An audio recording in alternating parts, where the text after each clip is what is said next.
Is Lily even there? Is there a dog? Is he alone? Is he at the airport? Is he on a fucking bus?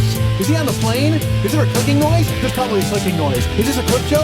I don't know if it's a clip show. It's a fucking show. Just listen, goddammit! Hey, what's happening? Mike Schmidt, 40-Year-Old Boy Podcast. Now, I'll tell you this right now. I don't know if you just heard theme music or not. I still am on the fence. I'm undecided. I'm not sure exactly what I'm going to do here because the week has gotten away from me a little bit, folks.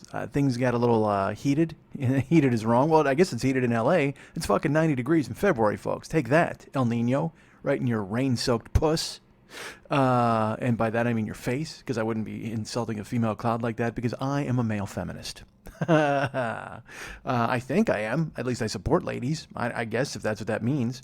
I'm not one of those guys who's going to come up to you on a bus and go, hey, why are you crying? I'm not that dude. Because chances are it's me. That's why you're crying on the bus. It's because you got this dude lurking, asking what's going on. I tell you what, if I'm on a bus, I'm fucking crying. Let's not confuse that point. So the week got away from me, and I will tell you this right now. There may have been theme music now, but there's going to be theme music later. Why, you ask? Out loud in your car as you've plugged into your iPod vagina and listen to me on the road, as you often do. Like Graham Bonnet. Oh, will you be home tonight? I don't know. Actually, I will be. That's where I'm at now. I'm home, and as you can hear, I'm solo. I'm flying solo, as my good friends in the Tories would say. We are flying solo. Which is that? Yeah, the song "Flying Solo," right? It's not Gladys Kravitz. Gladys Kravitz, same album. All right, hi. That's me talking about the Tories, a band that I think was around for an album, maybe two. No, one. No, two. They did the theme song for that for like a Christina Applegate fucking show.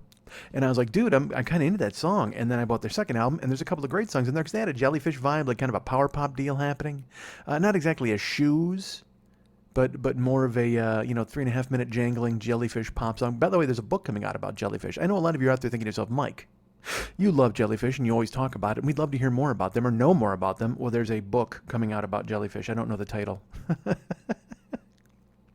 What was the point of bringing it up? I don't know. But it was something I felt that I had to mention to you folks because I just liked the Facebook page for the book, and now I'm going to be getting, they're like, hey, go ahead, and they tricked me because they're like, hey, dude, you know you're a Jellyfish fan, and you may be wondering why the general public knows, because I bought something from a record company a long time ago. Once Jellyfish disbanded, everybody was pissed off there was going to be no more songs, and then some fucking record company label that I've never heard of ever went ahead and put together a 5-disc, whoa, hold on. All right, I'm a little freaked out right now. I apologize. I've just glanced into my kitchen, and the cabinet under the sink is kind of open. Like it's open about 2 inches. And I haven't been under the sink because, again, like I said, the week got away from me here, but I was gone. I was at the lovely Jill's house for like 10 days, and I just returned home Monday afternoon. I know I didn't go to the sink. Now that's open. So it's creepy because it reminds me of there's a Stephen King story that you may have heard of and you may not have heard. Is it Sometimes They Come Back? No, that's a different one, but it's in the same book. It's in the Night Shift short collection of stories, and it's about a guy and his babies keep dying of crib death. I think he has 2 or 3 babies that die of crib death, and he's at a psychiatrist's office, and he's telling him all about what happened. Every time he would go into the room, they'd find the baby dead, and the closet door was open just a little bit, just a crack. And he's relating this to his therapist. I can't give you the ending. I don't want to give it away, of course, but it is Stephen King, so assume that something bad happens somewhere other than the dead babies. I guess the dead babies is bad enough stuff that'd be happening in the storybook.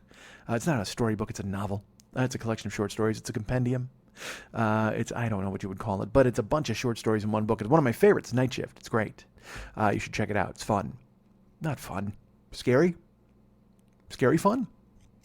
I don't know, but you know what's not fun? It's finding out the cabinet is open when you haven't been home for a fucking 2-week period. Because now I'm thinking of that story, and I'm thinking about the boogeyman, because that's the story's about the boogeyman, I think. So he could be here. There could be a boogeyman. There could be a Babadook. As we know, we've had light bulbs explode in here before. But I'm alone. I'm solo, as me and the Tories had told you earlier. Because, yes, well, Lily Von Stupp was supposed to be here to help produce the show, and she could not make it today or yesterday.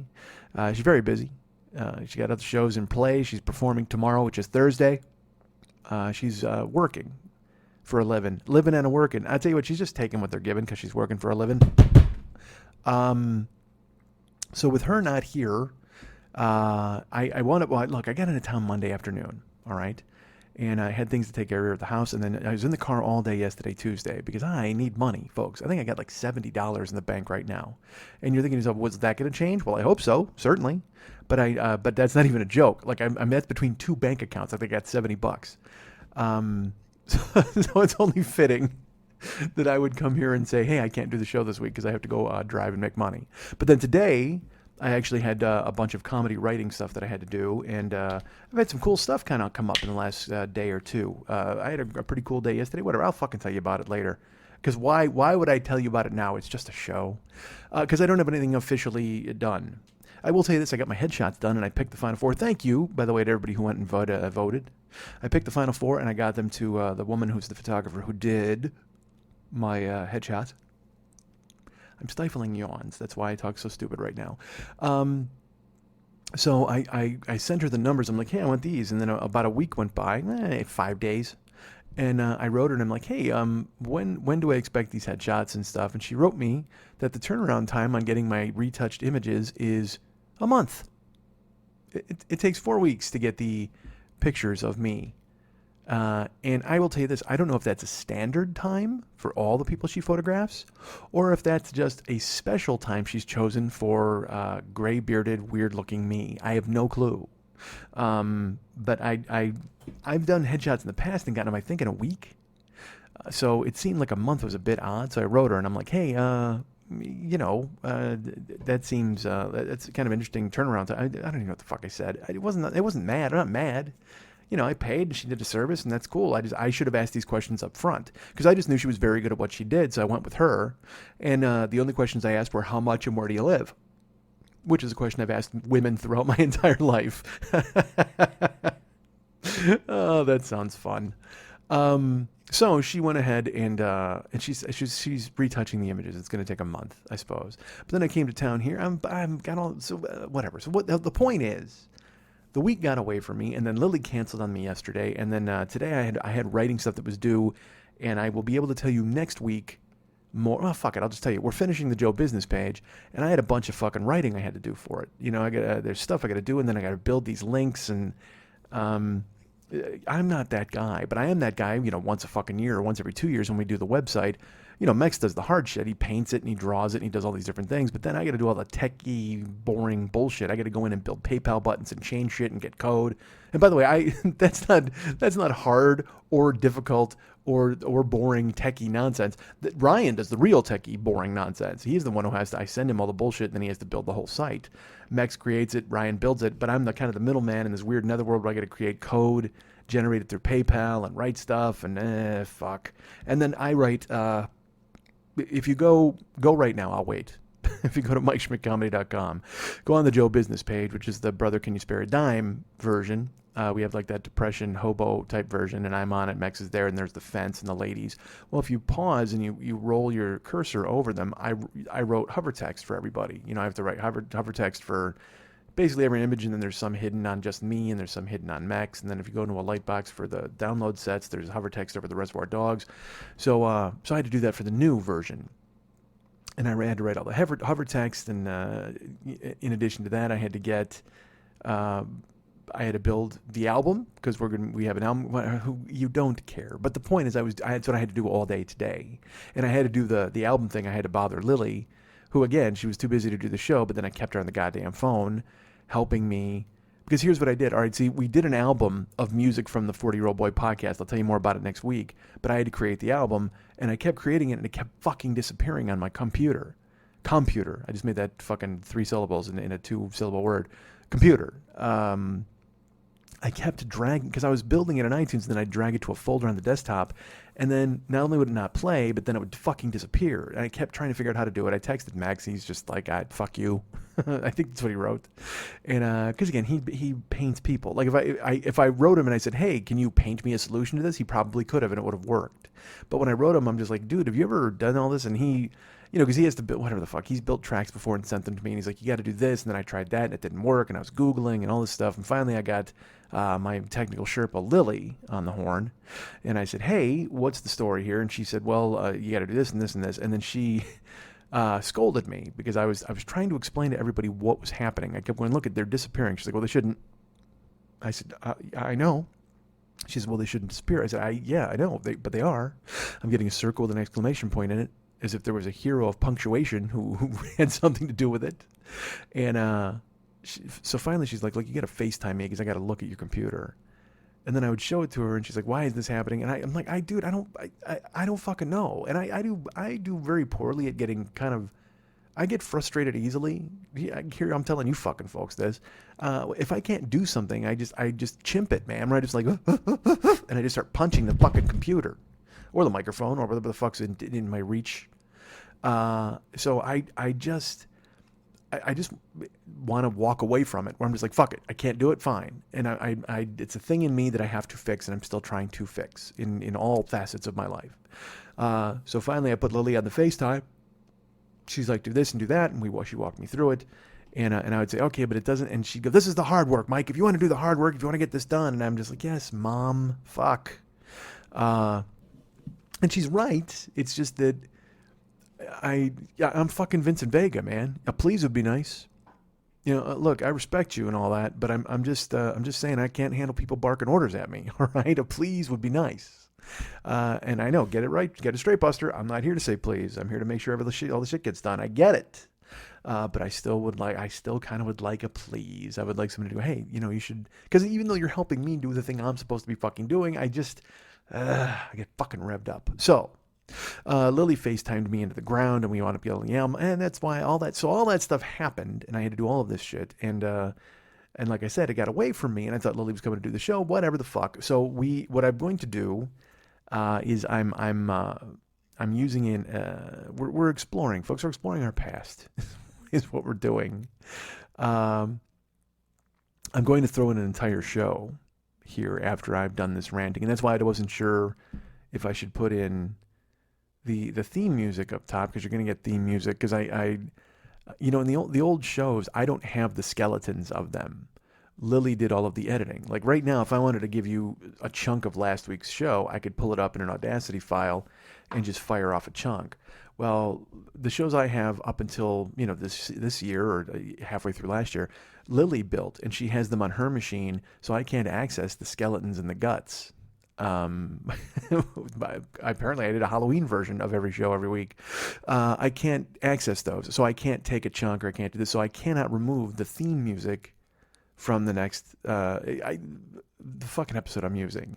I could just take a chunk like a story, but it's one of those shows that kind of everything weaves in and out. And there's things in there that I think I talk about my friend Riley in there. And that's because Riley is, I included that on purpose, whatever the fuck. Basically, I went back 5 years. I said, what was I doing 5 years this week? 5 years ago this week. And this is the episode from 5 years ago this week. I'll talk more about it in a second. But I want to do, and you're going to have to hear plugs later for stuff that happened 5 years ago. Do not pay attention to those plugs. Don't do any of that stuff. I will, however, give you plugs now that you should pay attention to. All right? It's very important. I'm going to yawn. Fuck. Sorry. I don't mean to be that guy. So a few things. One, remember that, what the fuck should I just, let me tell you this. I have a show scheduled. I have another show also coming up in March that I can tell you about next week, because I don't have it finalized yet, but I think it was booked today, but without an official word and all that. I don't want to go ahead and say what's happening. Fuck it. I'll just, no, because if it falls through, you'll be pissed. Yeah, that's what you'll do. You'll be pissed. A bunch of you out there are going to be furious. Basically, I'm doing another show in LA in March. And I just booked that literally tonight. I just got the email back. I don't want to say I booked it, like I called up like I was fucking, Swifty Lazar, and I got myself a spot. It's just been a back and forth email, and finally I got a confirmation tonight. Fuck it. I'm doing a show at the Improv, March 25th. And it's an early show. It's at like 6 o'clock at night, because my friend Sean Merrick, who runs the Sideshow Podcasting Network, or works for the Sideshow Podcasting Network, has been sought out by the Improv to help book the Improv Lab. And he put the word out that any podcasts who wanted to perform live there, he had a space, and it was, he's like, well, we don't pay it. I'm like, fuck, I don't care. I'm usually renting rooms anyway.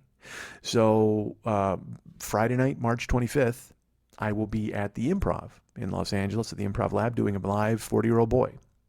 I don't know what I'm going to do yet. I might just go up and fucking rant. I might tell a story. I might rant and tell a story. I might tell a story about ranting. I might rant about telling a story. Who the fuck knows, man? But the point is, it's free, so come on out. Check it out, and we'll record it, and then I might release it as a bonus episode. I'll have one of those banked for the next time I want to go ahead and have the week get away from me. I can go ahead and just throw it up there and go, listen, this happened. But, you guys are asking about Los Angeles shows. So now I've got 2 on the books. I've got March 25th at the Improv. Right now it's booked, I'm pretty sure. I'm telling you about it, whatever the fuck. But that's Friday night, March 25th at the Improv. Make your plans now. Come and be here accordingly. And hey, if you guys are cool and you want to come out, and if you make the long distance trip, maybe we can have dinner afterwards, whatever the fuck. We're all friends, right? We're all in this together. Are we all in this together? Not right now, we're not. I'm in this room alone, just me and whatever the fuck crawled out from under my sink through the 2-inch crack in the goddamn door.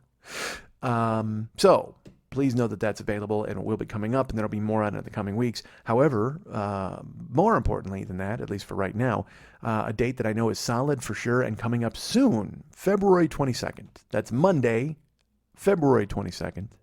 We're putting on the show 2020. Has done it again at the 3 clubs on Vine at Santa Monica. It's me and our friend Riley Silverman. She's going to be there. And then I was able to rope my good friend Graham Elwood into joining me. Like I said, it's 3 comics doing 20 minutes each. Well, it's me and Riley and Graham Elwood performing on Monday night, February 22nd at the 3 clubs. Tickets are on sale now at brownpapertickets.com. If you go there and just put in 2020, 202020, at brownpapertickets.com, you can go, and I know it's confusing because the name of the show is 2020, like Tony, because I'm that guy because I couldn't call the show Blackstreet because it had nothing to do with comedy. So, I wanted to call the show Kid.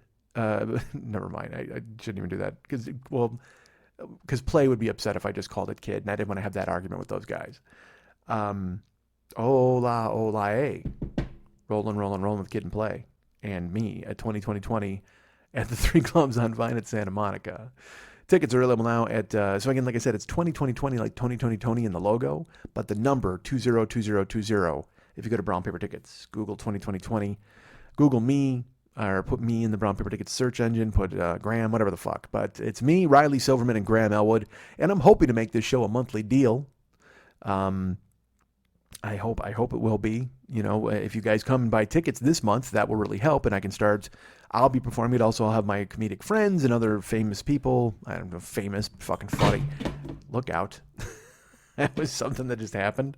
I have a glass desk, and it's been driving me fucking crazy that it was misaligned, so I just wanted to straighten it out there, and that was a loud fucking noise I did not expect. 2020 at the 3 clubs on Vine at Santa Monica, Monday, February 22nd. Tickets on sale now at Brown Paper Tickets. Go ahead and put my name in there. Graham Elwood and Riley Silverman will be there joining me, being funny, and I will host it. I don't have an idea of the order or any of that nonsense yet, but it should be a great show. I hope you will come out and check it out. 2/3 of a great show anyway. Riley and Graham, they'll knock it out of the park.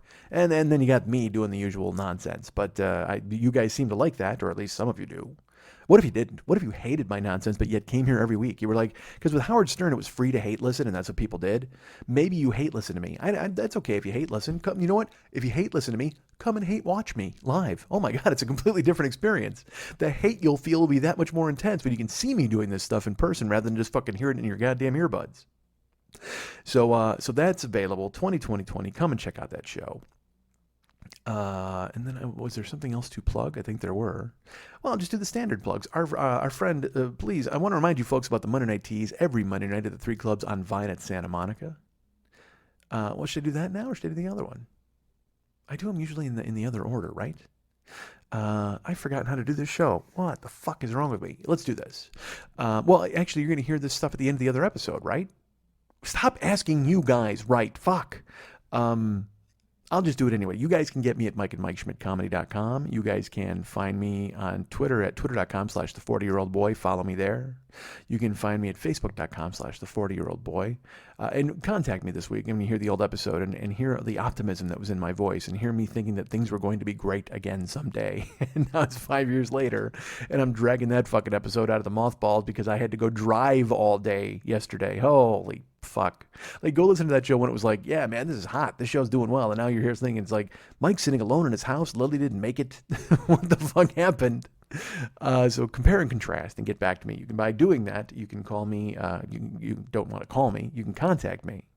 Get me at mike@MikeSchmidtComedy.com. Again, you can find me and friend me at Facebook.com/the40yearoldboy. You can go ahead and find me at Twitter.com/the40yearoldboy. Follow me there. Friend me on Facebook and write me an email. That's cool. I will look forward to all of those things. Our friend David Hernandez is the musical director and the artistic director of this artistic design director, because I mean you can't really say he's the artistic director, because whether you agree whether or not this is fucking art or not, I'm the one talking, so I guess I'm kind of directing the artistry here, but he does all the visual. I guess I'm more the sound dude. I'm the mouth guy. So David Hernandez does all of the artwork, all the music, all of the cool stuff for this show. You can be his friend at Facebook.com/DavidMexHernandez. You can also find him at his own personal website. That's artbydmh.com, ARTBYDMH.com. Go find him. He's going to do some of his Gaikons, some of his Valscapes. You can buy those, or you can commission him to do regular artwork. Not regular, super regular, amazingly beautiful artwork. But I would say regular, I mean something you would want. If you want him to do something, whether that's doing a plaster mache cast of yourself, or maybe sculpting like that blind woman in the Lionel Richie Hello video, he will do any of those things. If he got the money, he can make it happen. So contact him at artbydmh.com. Go check it out, and I think there's an address there you can find him.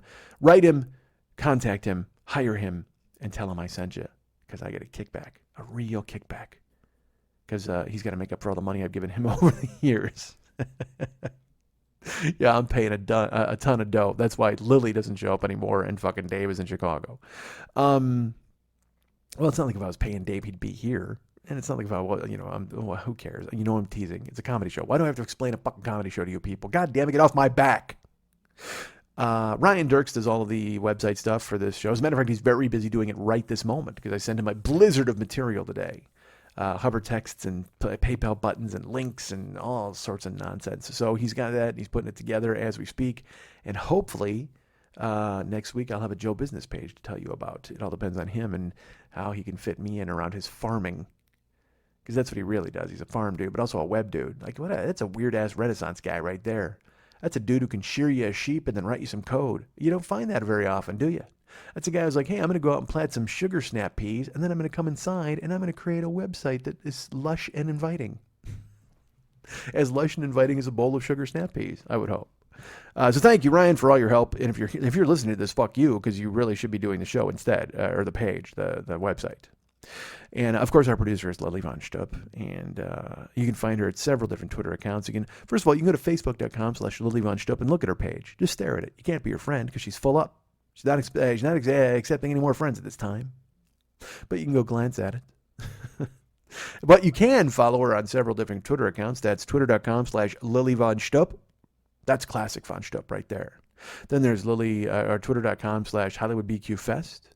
There's Twitter.com/Monday Night Teas. And then there's Twitter.com/Boobdini. BOOBDINI. BOOBDINI. She is available. She is there. She is ready. And she is waiting. Oh, and I should explain the artwork, too, for this show. Because I texted Max this afternoon when I knew that the day had been getting away from me. And and this afternoon, early evening, I guess. But see, it's early evening for me, but for him it's a little later. And I said, hey, I'm not sure what the show is going to be at this point. I may be using an older show, but I may also be talking. I don't know. Because, I mean, fuck, look where we're at now. I'm 25 minutes in. I'm still got a fucking 2-hour show I'm going to drop on you guys.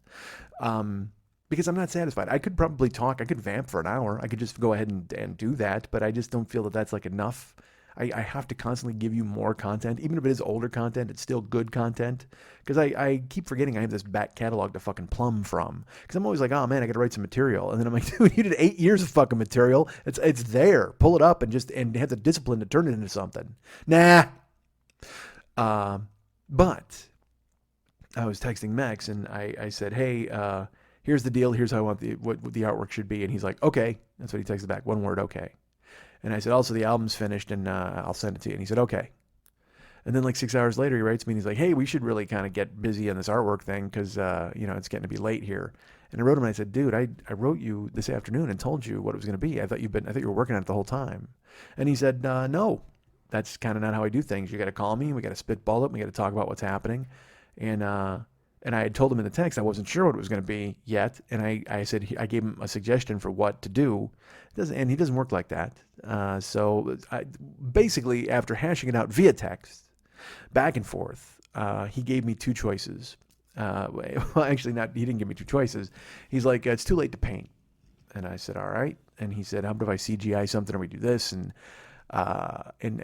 finally, he was like, what if I did this? And I said, all right. Well, I wanted to say this. And he said, no, there's a lot of vagueness. The artwork that I'm going to use, you'll see it. I'll say, here is your rerun. And he sent me another one of the same type of thing. And it said, here is your podcast. Because we wanted to play off the robot theme of last week. Here is your soup. Here is your soup. And so we wanted to play off of that by having here is your podcast, or here is your rerun. And I hate the word rerun. I fucking hate it. And he knows it. And I told him that. I'm like, dude, I can't. It just because it sounds like you didn't do what you were supposed to fucking do. A rerun just sounds like summer and bullshit and nobody cares. And I mean, I think there's value in what I have to offer. I mean, it's not just some garbage that got thrown up. And I even told him, I go, I'm going to talk probably for like a fucking half hour before I throw it up there anyway. But he also told me, he's like, you're resistant to the word rerun. And I said, yep, I am, kind of. And then we finally decided, well, that was kind of, it is a rerun, I suppose. It's not a clip show, really. It's just a full episode, because I felt I should stay true to this full episode. You'll hear why it kind of weaves in and out, and it's from the beginning to the end. It's all one cohesive piece. And it organically found its way to where it was going, because I didn't plan, and I never plan on what I'm going to say, as indicated by the previous 27 minutes of this podcast. I just kind of talk. So in this episode, it was one of those times where I just kind of talked and everything kind of melded, and then we hit upon a story and I just told it from my youth, my younger days. So Max gave me the artwork, and he sent me two different versions. Like I said, he sent me, here is your podcast, and here is your rerun. I think it says, here is your rerun. Is that what it says? Let me check. I'll open it and see. Yes, here is your rerun. So that's why that artwork is like that, because you're going to hear a rerun, sort of. I guess you'd call it a rerun. And I don't think I'm going to put, well, should I put the fucking theme music in? Is that, well, yeah, because the fucking theme music has value. I should throw that in the beginning here. I will, because it's silly to hear me come in dry.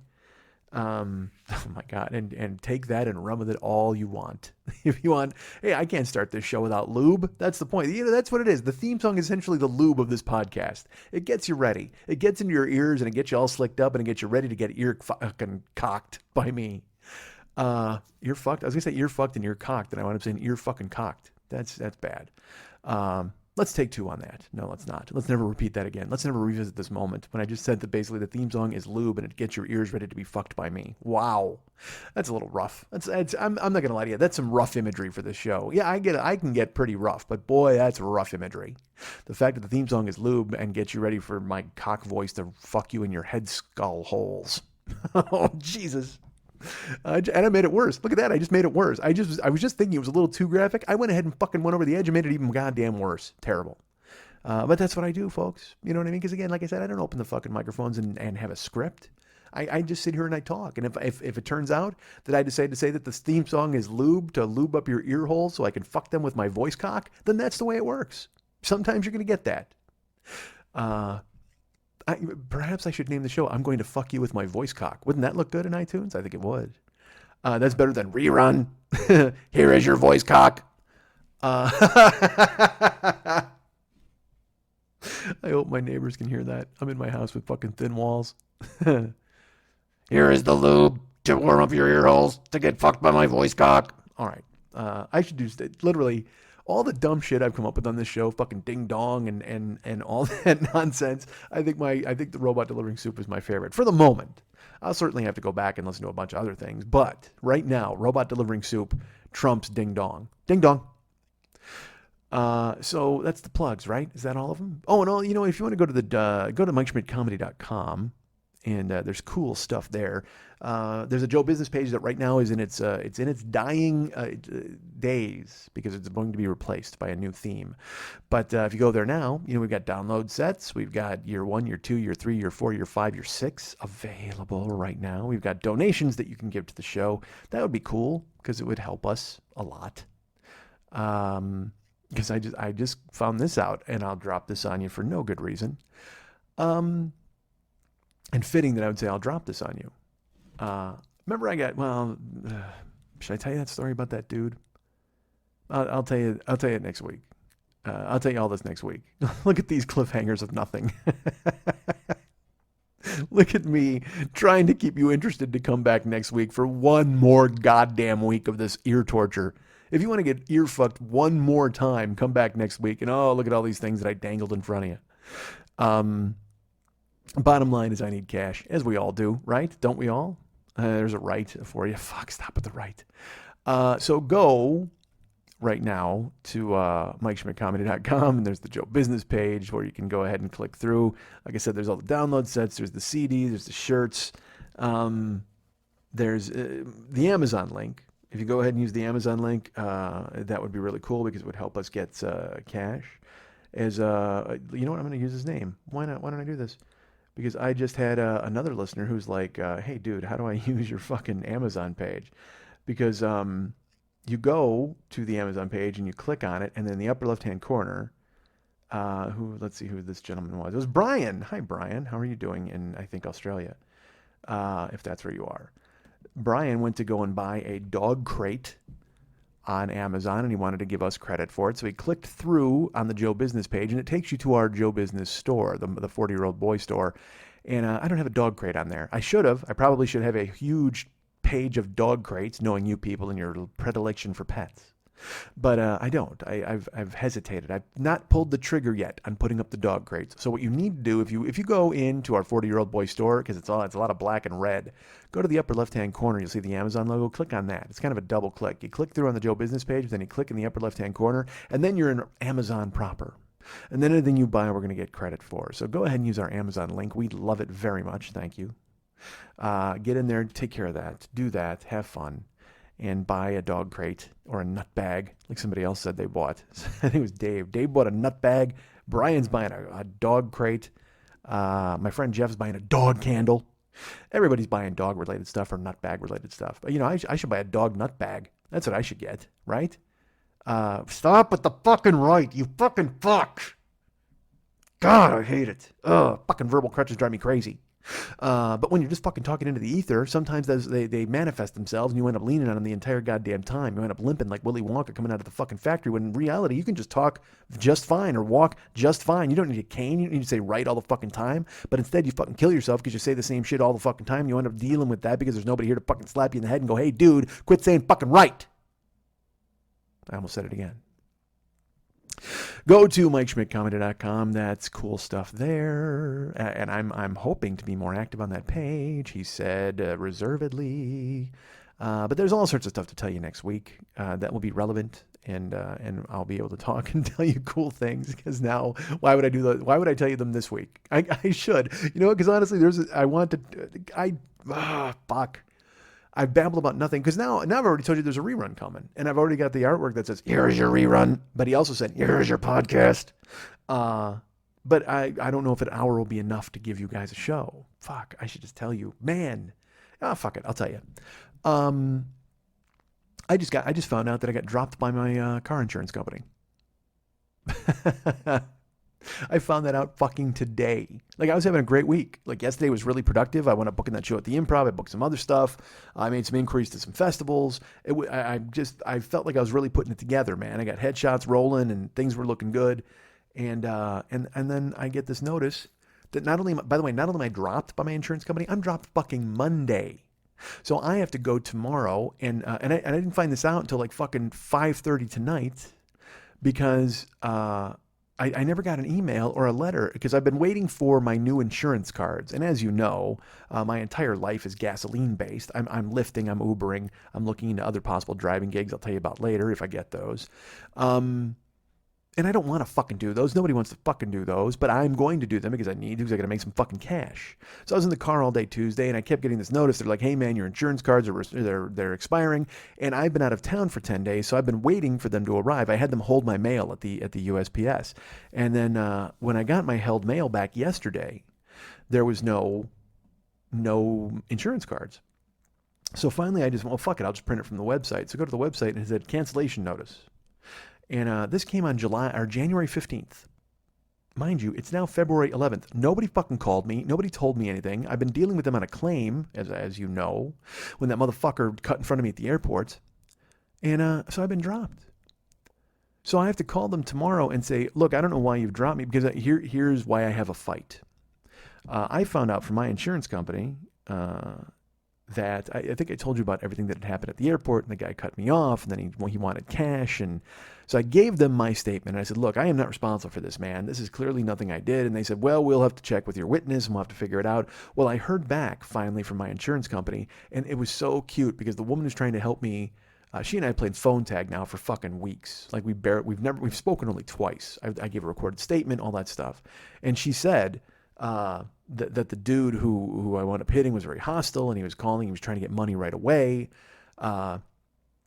So finally, she leaves me this voicemail. I should play it on here and redact her name. Yeah, I know how the fuck to do that.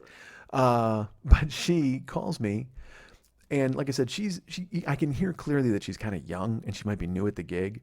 And she calls and leaves a voicemail. I call her back and forth. Well, she leaves me this long voicemail, and you can hear just she's all excited. Because when I first told her what had happened, she's like, geez, this sounds terrible. And, when he talked to me, it was really bad. And she goes, I'm going to go another couple days without calling him back, because right now he was very hostile on the phone, and I don't think he's going to want to talk to us anyway.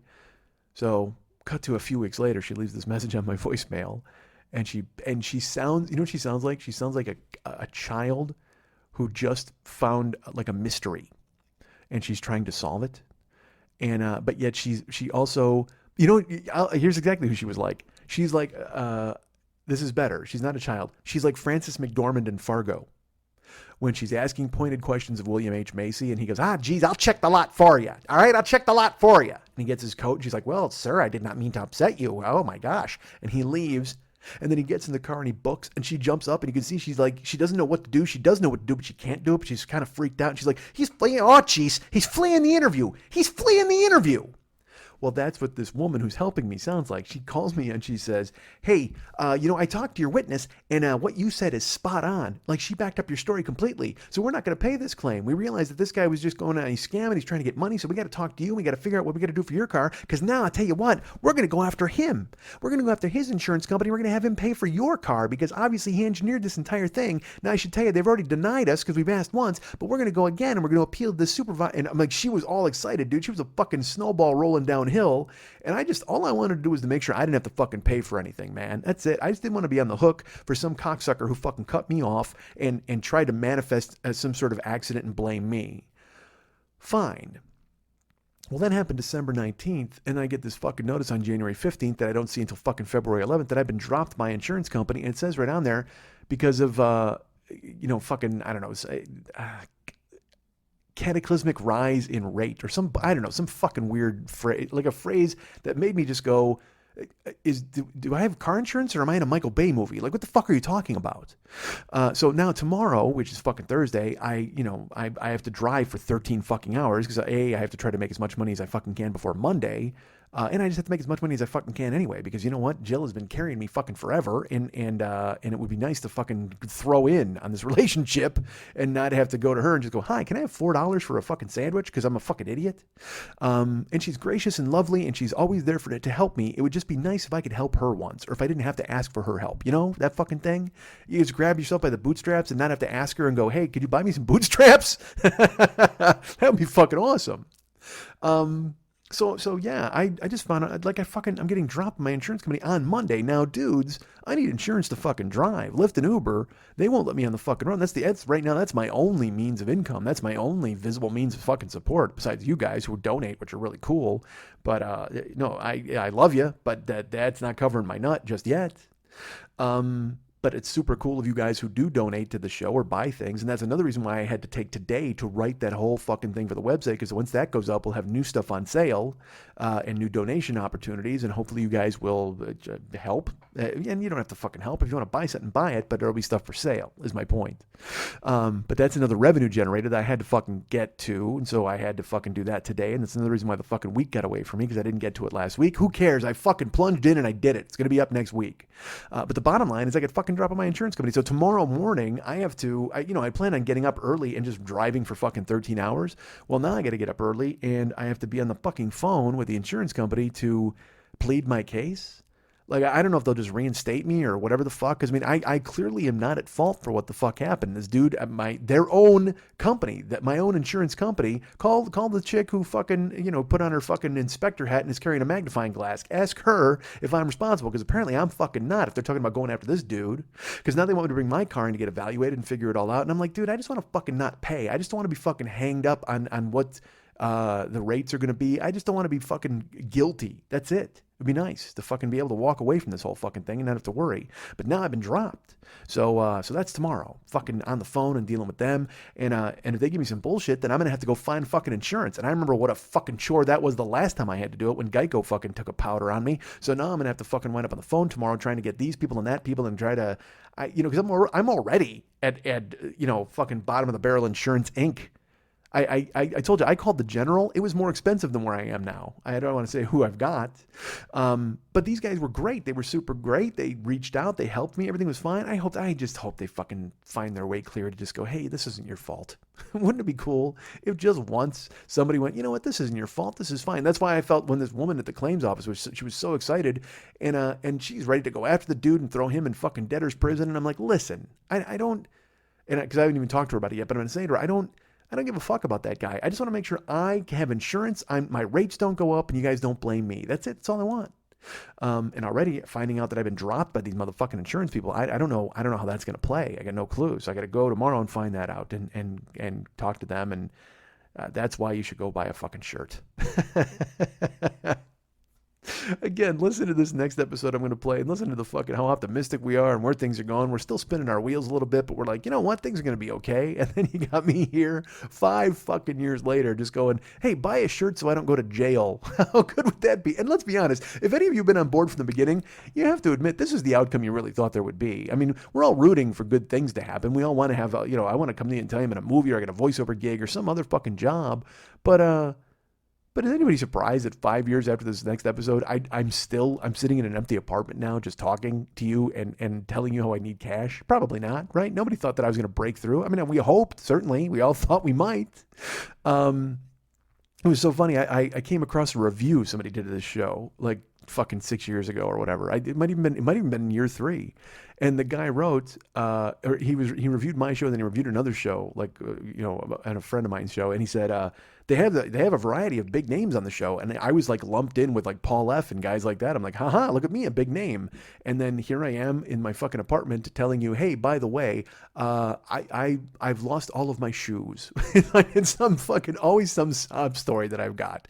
Hey, please do me a favor and buy a koozie, a beer cozy with my face on it so I can make my rent this month. How fucking sad. Oh, Christ. And I always threaten, like even today I was thinking, I'm like, I keep talking about a Patreon page and all these different things. It's like, how many more times can I reach into your fucking pocket? What the hell is wrong with me, man? I keep thinking, you know what? I'll come up with this and we got this revenue generator and when the fucking Joe Business page, you'll see there's cool stuff. Because that's the thing, there's cool stuff. Patreon page is just me going, please, sir, can I have a shilling? But this Joe Business stuff, you'll be able to buy cool stuff that I like. And that you'll like, and hopefully we'll all be thrilled about selling and buying and commerce. Yay, commerce. So that's why I need cash, because the insurance fucking thing. I'm not looking forward to this. When you listen to the show tomorrow, imagine, I guarantee you from the time you start it until the time it ends, I'm on hold. I'm somewhere on hold. I'm either in my car or in my apartment, but I am clearly on hold with the insurance people still trying to get this shit banged out. So while you're listening to my voice right now, and then you listen to this next episode, which is over 2 hours, please know that I am somewhere on fucking hold and not getting anything done. So remember that Lily Von Stupp also does the Monday Night Teas every Monday night at the 3 Clubs on Vine at Santa Monica. I've sufficiently plugged Joe Business, haven't I? I think I have. But, you know, Lily has her gig at the 3 clubs on Santa Monica and Vine at Santa Monica. The Monday Night Tease is there. Tickets are available at brownpapertickets.com. Go and search Monday Night Tease. Search Lily Von Stup's name. Probably the best burlesque show you'll ever see in your life. I feel confident in saying that. I feel confident in saying a lot of things. I wouldn't lie to you. Would I lie to you? Oh, no. Would I lie to you, babe? Oh, no. Now, would I say something that wasn't true? I'm asking you, sugar. Would I lie to you? My friend. Da-doodle-doo. All right. So, oh, fuck. That's something else I got to plug before I do this. I would be king. So here I like to do my friends' podcasts, and I like to do other podcasts as well. And there's some of that coming up. As I was in the last couple of days, I booked some stuff that might be happening. Well, first I'll tell you this one for sure, because I know this one's out today. I did my friend Pat Francis's Rock Solid podcast. I think I talked about it last week, but it's officially coming out this week. We did Tarantino tunes, and the logo his art guy came up with for the show is fucking fantastic. And we talked for like 2.5 hours about Tarantino, and I probably sucked the air out of the room a few times, you know, because I get passionate about stuff and I rev and I run downhill with it. So I'm very happy that Pat indulged me, and I even thanked him on his show. I said, thank you for indulging me in my long list. But it was me and Pat and Kyle were there, and we had a good time recording. So go right now and download Rock Solid, the podcast. I am on there for a long, if you think this show's long, I mean, no, that's right. This will be longer now that I've fucking vamped forever.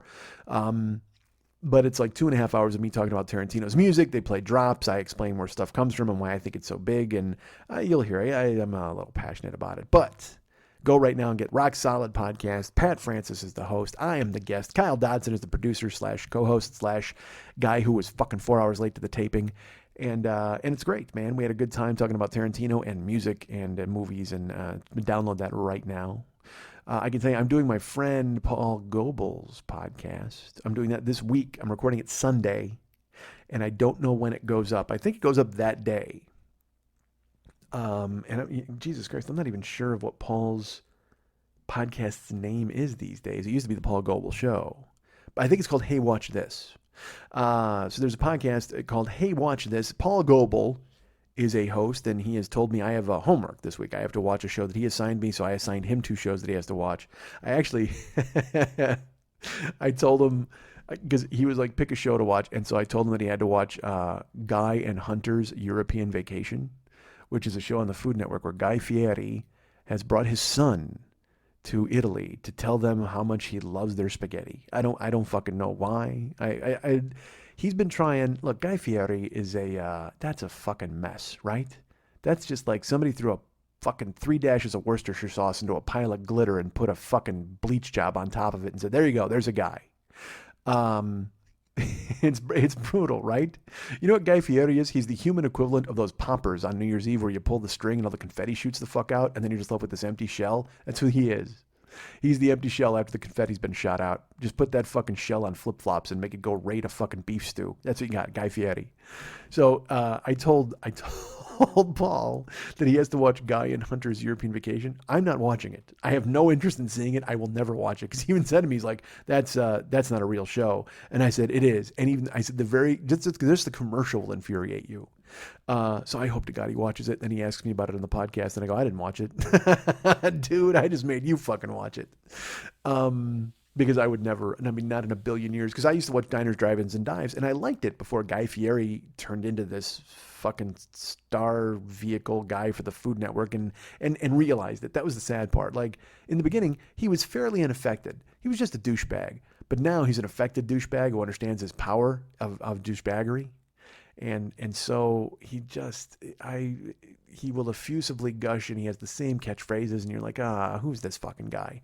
And maybe I'm jealous, because I also effusively gush, and I have my own catchphrases, but I've gone nowhere. And I'm certainly not dragging my son to a fucking restaurant to go, hey, how's the soup? How is your soup?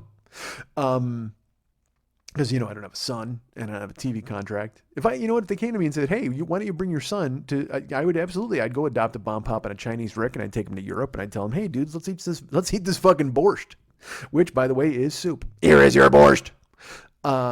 So I demand that Paul watches it. Anyway, I'm doing I've done Rock Solid. That's out now. I'm doing Hey Watch This on Sunday, and I believe it will be out Sunday night / Monday morning. I don't know. It depends on if Paul gets high and forgets to put it up. I don't think he will, but he might.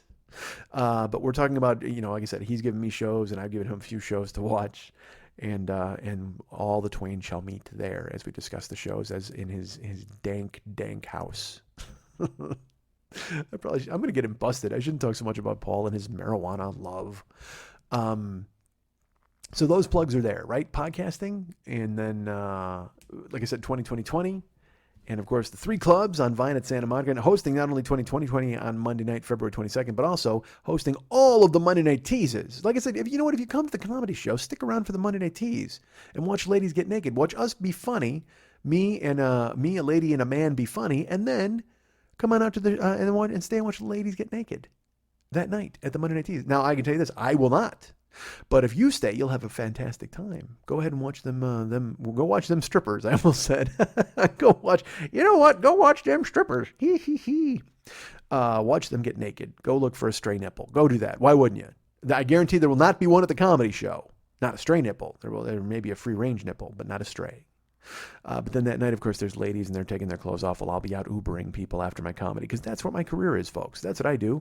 I go in and make hopefully a sold out room laugh, and then I shake some hands and I pat some backs, and then I go out to my car and I pick up some strangers who want to just abuse me and yell at me and tell me where I took the wrong left.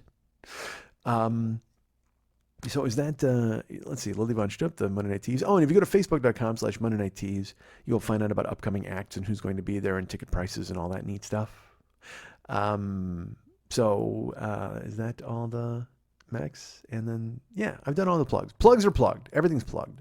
So now that we've done an hour of nothing, why don't we go ahead and introduce this next show? I think I will.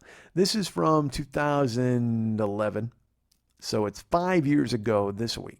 It was the show that we aired, and it's got all sorts of stuff in there. It's got me. I think I had just lost a gig, or I was about to lose a gig. It's got me. We wound up talking about Prince, and then I wound up telling a story about Prince from my childhood / boyhood / young manhood, high school, whatever the fuck. But it's a story that's chock full of pathos and neutral drops. I think you're gonna want to enjoy it. I think you're gonna like it.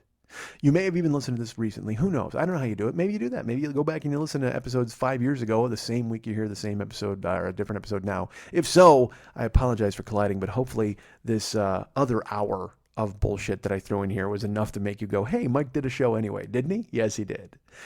So again, here comes the show, which was original. What was the original name of this show? Holy shit, I got to remember. I'm actually, let's go ahead and look it up. Because it's incomplete if I don't tell you. Funky Purple Nonsense was the name of this show. And I'm going to put the whole thing in here, fucking music and all, and I'll let there won't be any back tag on it. That'll just be the music. This episode is going to be a standalone episode. It's going to play the way it played 5 years ago on February 9th, 2011. Please enjoy what was originally episode 46 from year 3, Funky Purple Nonsense. Listen to me, motherfucker. I'm talking.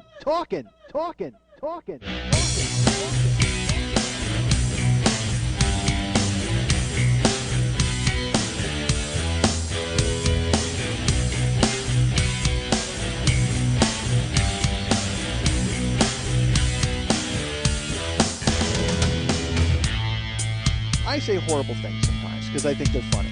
My podcast is a verbal mosh pit because it's just me pinwheeling around. You don't know where the fuck I'm going to wind up, and I generally have no idea when it's going to end or start. I'm responsible for this whole goddamn thing. I want a little respect from you people. Hey, what's happening? Mike Schmidt, 40-year-old boy podcast, folks. It's been determined if I'm going to eat myself to death, it's going to be with Loco Moco from Hawaii. I've talked about Loco Moco on here before, I think, folks. If I haven't, if you don't know what it is, folks, listen to this. Listen to this stack of deliciousness that a fat guy would salivate over and a Samoan would kill his mother for. It is a pile of white rice, perfectly done. I mean, please don't have it sticking together. I don't want any sushi rice with vinegar. I don't want any clumps. I want a loose grain but well-done rice. And you're going to cover that with brown gravy, and they're going to put a hamburger patty on top of that, and you're thinking to yourself, Jesus, that's a meal in a fucking pyramid. Yes, it is, but there's only one thing that makes that better, folks, other than the fork to eat it with. Fuck, I don't even need a fork. I plow it face down. I eat it like a goddamn pie eating contest. I go Loco Moco Gravy Face. That's what I do. Which, by the way, was my wrestling name as a child. I was Loco Moco Gravy Face.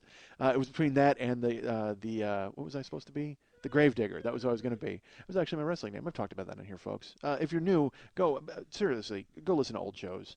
Go find year 1 and year 2 somewhere. I'm sure somebody BitTorrented the shit out of them, or you could buy them. That would be great. But yeah, so Loco Moco, there's one last ingredient right in the top, a fried egg. Holy shit. Are you kidding me? That's right. Gravy, hamburger, fried egg, fucking rice. And you can get it with Spam too if you want, but that's only if you want to die right in your chair. That's the choice you have. And speaking of the fact, look, it's a running joke, folks. I say literally a million times. Okay, I literally say it a million times. I've used it so much that the word has no meaning. Certainly, it doesn't have a literal meaning any longer. But then last week, I see a thing online. First of all, they're busting Biden's balls, because he says literally all the time. He said he was talking about a free press is literally the veins and capillaries of a society. I don't know, some quote where it literally was not, it didn't even belong in the fucking paragraph, not even the same neighborhood, the same room, the same mouth as that sentence, but he spit it out, and so everybody's like, oh, he doesn't even know what literally means. And I wanted to go, dude, I'm with you, Biden. Why did that guy become a fucking goof all of a sudden? You know what? Vice president is a trap. It is the fucking trap door of politics, because the second you're the vice president, you're just a fuck up. That's all they do is make fun of you for what you do, and you're the number 2 guy in the fucking country. Why does that happen? It doesn't. And look, there are your Dan Quayles who've ruined it for everybody. I understand that. There are your Al Gores who people looked at as a bumbling fool occasionally. But these are smart, fucking accomplished people, and then they become the number 2 man, and everybody looks at them like they're a goddamn propeller hat wearing asshole. That's not the case. But it's because, you know what the thing is? When a liberal gets in office, all right, or a Democrat, I should say, well, then all the people who make fun of the president usually don't want to make fun of Obama because he's their guy, so then they just channel it all into Biden and make him the fucking lug. And look, yeah, Biden, come on, it's pretty easy. He's sitting at a lunch counter, he's riding a train to work. I get all that. But Jesus Christ, I don't understand how you all of a sudden can be like a respected senator and then you become the vice president and you're an asshole to everybody on the planet. It's crazy. He's literally an asshole to everybody on the planet. See? So that happened. So everybody like busts his balls because he said literally, and they make him a fucking jamoke. But then there was why are you making a face? Yeah, because it's a perfect word for what they're making him. They're making him out to be just a fucking asshat. You know what I mean? And it's like he did that thing where he leaned over during the healthcare thing and he goes, "This is fucking big," or whatever he said. And everybody's like, "Oh my God, profanity!" And oh, shut the fuck up. He's a two-fisted idiot from Delaware. All right? Look at me. Now I pigeonhole the guy. This is the number 2 man in the country. Does this happen everywhere? Honestly, does every company, when they have there's the CEO and then guy in charge of nothing, as the second guy? It's like there was the movie Dave, and Ben Kingsley was the vice president, and he just kept getting shepherded off to do fucking funerals of diplomats, and he came home with like a African mask and a spear. You can't send Biden to those fucking things because he stabs the corpse with the spear and puts the mask on it. See, here's what I'm doing. I'm making Biden the asshole myself. Oh, you know what? You can't help yourself. You just have to do it. Whoever the vice president is, takes it in the ass. Which that's a story, and not literally. By the way, let me take that out of there. But then last week, Google CEO Eric Schmidt, someone put together a clip of him, and it said, and this is what honestly, it was at Gawker TV, and it said, Google CEO Eric Schmidt literally likes saying literally, and someone put a clip together of 90 seconds of speeches of his, and he says literally 100 times in these speeches. So I almost put it on my Facebook wall and just went, ha. Maybe it's a Schmidt thing. Maybe that's what happens. Every Schmidt has to say literally. That's the thing. Literally every Schmidt has to say literally at every turn. Oh, I don't know, folks. Hi, how are you? I'm good. I'm excited. It is a fun time. I will tell you this freaky occurrence that just happened to me yesterday, folks. I think it's no surprise to any of you that I have about 11 credit cards. And they're at the point now where if I use them, an alarm goes off or smoke comes off of them. I mean, it's bad. But I have, all right, here, you know what, credit card companies, why don't you go ahead and line up, and I'm going to fucking teabag all of you assholes. Here's why. Because you know what, I'm paying my bills. I will tell you this, I have 11 credit cards, I got a car payment, I got rent, I got what you guys have, all right? I'm you. All right, you know what I am? I'm just a fucking two-fisted, sleeves rolled up, lunch counter guy from Delaware who takes the truck into work and pays his fucking bills. That's me. I'm a lug. So I'm the Joe Biden of podcast. That's who I am. Except I am nowhere near the number 2 slot. I am nowhere near number 2. I might be 200. In the comedy podcast list, I am number 200. You know what? Fuck numbers, man. I am sorry. I am so over numbers because it's like everybody comes out with a goddamn podcast, and then I go further down the list because these are more well-known people, so they get bumped in, and also they might do better, funnier shows. I don't want to say that. I don't want to pigeonhole. Look, just because you know their name, shake my fist at the fucking microphone. No, they might be fucking better shows than mine. That's fine. I can accept that. But then I just fall further and further down the fucking iTunes list, and now I found out there's a number on Twitter. Like if you go to with Twitter apps, I have Twitterific and Twitter and TweetDeck. I don't know, my phone is full of Twitter. And if you go, it will tell you, like if you push on your avatar and it shows your page, it tells you where you rank in the followers or how many tweets you've done. Like it gives you these rankings, and I'm like, oh, dude. I mean, look, when you get to 1 million, stop counting, because you're just being counterproductive to people now at this point. Because if you're a celebrity or whatever and you're like 8, you're like, yay, this is awesome.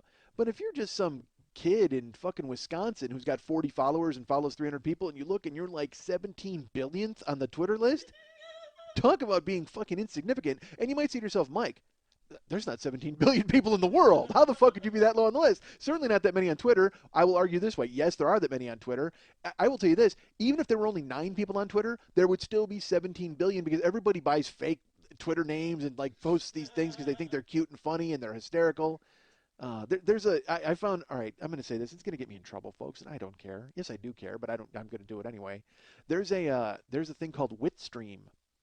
Okay. And Witstream takes comedians, like all your favorite comedians, and you can subscribe to Witstream, and it brings you the best tweets of all the funniest people in the world out of the 17 billions.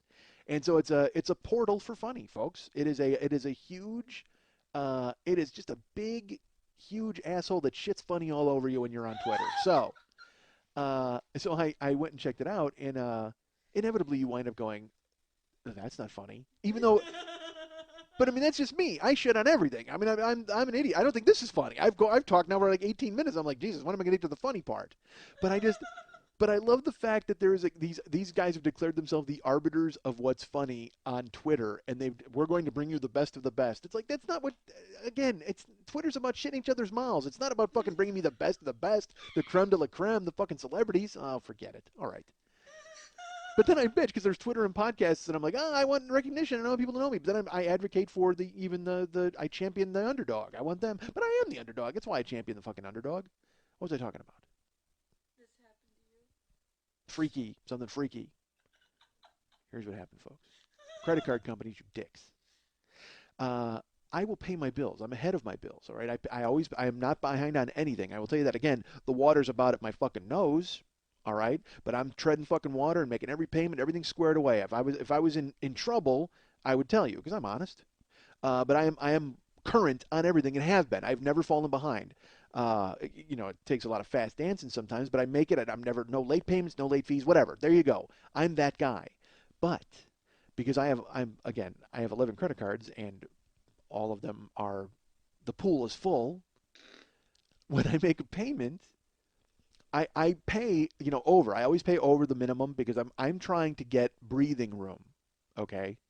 Because I want to know that there's, I'll have a card with a little room on it just in case there's an emergency. All right, my parents are getting older. Who knows who's going to die? So I always try to keep it so I can get an emergency plane ticket, or if Karen has to go home, I always try to keep enough room to do that. But now, my fucking credit cards, because all right, they've changed the laws. Okay. First of all, they made bankruptcy harder for people, which is good. I don't care. That's fine. Do that. I don't plan on doing bankruptcy. I'm not worried about it. That's fine. But they fucked credit card companies, so they can't do that thing where if you miss a payment by 15 minutes, they jack you a fucking, your rate goes up to 40%, and they make you pay, double time and all those fucking rules that credit cards used to do. That special, literally your credit card. It was the room in Mission Impossible where Tom Cruise came down from the ceiling and couldn't touch anything. That's what your credit card is. And if a bead of sweat flicks off your nose and falls on the R on the keyboard, boom, 40% rate, everything's fucked, the alarms go off. That's what your credit card is. It's a pristine room where you can't fucking touch anything, but if you do, you're fucked. All right. So I always stay ahead of the curve because I don't want to be that guy who gets caught in the loop of jacked up rates. And now they changed the law so you can't.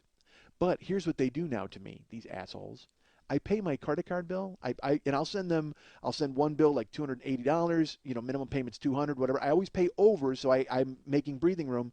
And then I'll get a letter in the mail. We have cut your maximum from 8,000 to 7,000, and 800. Like, they always go to like $10. So I only have $10 credit on those cards. Like, they never let me get any breathing room. They're chasing me. All right, we're chasing our tails all the way around. I'm paying to try to, I've never fallen behind, but they still jack it down because they want me to miss. So then I go over and they can bury me with fees because I missed the fucking thing and I went over my limit because you spend from the cards. Oh fuck. So bottom line, fuck you, credit card companies. That's what I wanted to say. But it's just a never-ending chase where, I have a card that has like an $11,000 limit. Okay. Well, then I'm right up, I'm in the neighborhood there, and but then I'll pay, and so I have like $600 worth of room on that card, and then I'll get a letter. They cut it by 500, just to get it down to 100. So they're chasing me as I make payments. This means nothing to any of you, but the bottom line is fuck credit cards. All right, that's what I got to say. So here's a freaky one. I have a Target credit card, but not the Target department store, but a Target Visa. Okay, it was a Target department store. That's how it started out, with a $200 limit. It was the first credit card I ever had in my life. I got it when I thought I was getting divorced. Honestly, when Karen and I split up and I had to move into my buddy's fucking attic, I immediately applied for it because I knew I would need to buy cleaning products at some point. And sure enough, I got it. I couldn't believe I got it. I was like, oh my God, that's cool. And it was only $200. So I would go, once a month to Target and run it up and then pay it. I was very vigilant about it. So then as time progressed, then I got back together with Karen, and then I started to get jobs where I actually made money. They kept increasing my credit limit, and then they sent me a note, and they're like, hey, would you be interested in a Target Visa instead of a Target, credit card because it's got all these different advantages? And I said, sure, that's fine. And again, keep in mind, I will tell you, my Target credit card, the limit had gone up from 200 to 500. So I was amazed. I was like, this is awesome. I'm doing well, and I'm going up $300. That's great. I never envisioned anything more than that. And sure enough, I get, like 3 weeks later, I get a Target Visa in the mail. $11,000 was the limit. Wow. It went from 500 to 11 grand. And I'm staring at it just like, oh, no, dude, you got to be kidding me. And I thought I'm missing a decimal point. I'm like, I thought, they cut it from 500 to 100, $100, and they somehow put a comma instead of a decimal. I didn't know what the fuck was going on. And so I called them to verify. I'm like, it's 11,000. He's like, yeah, absolutely. You've been a good customer. And I'm like, great.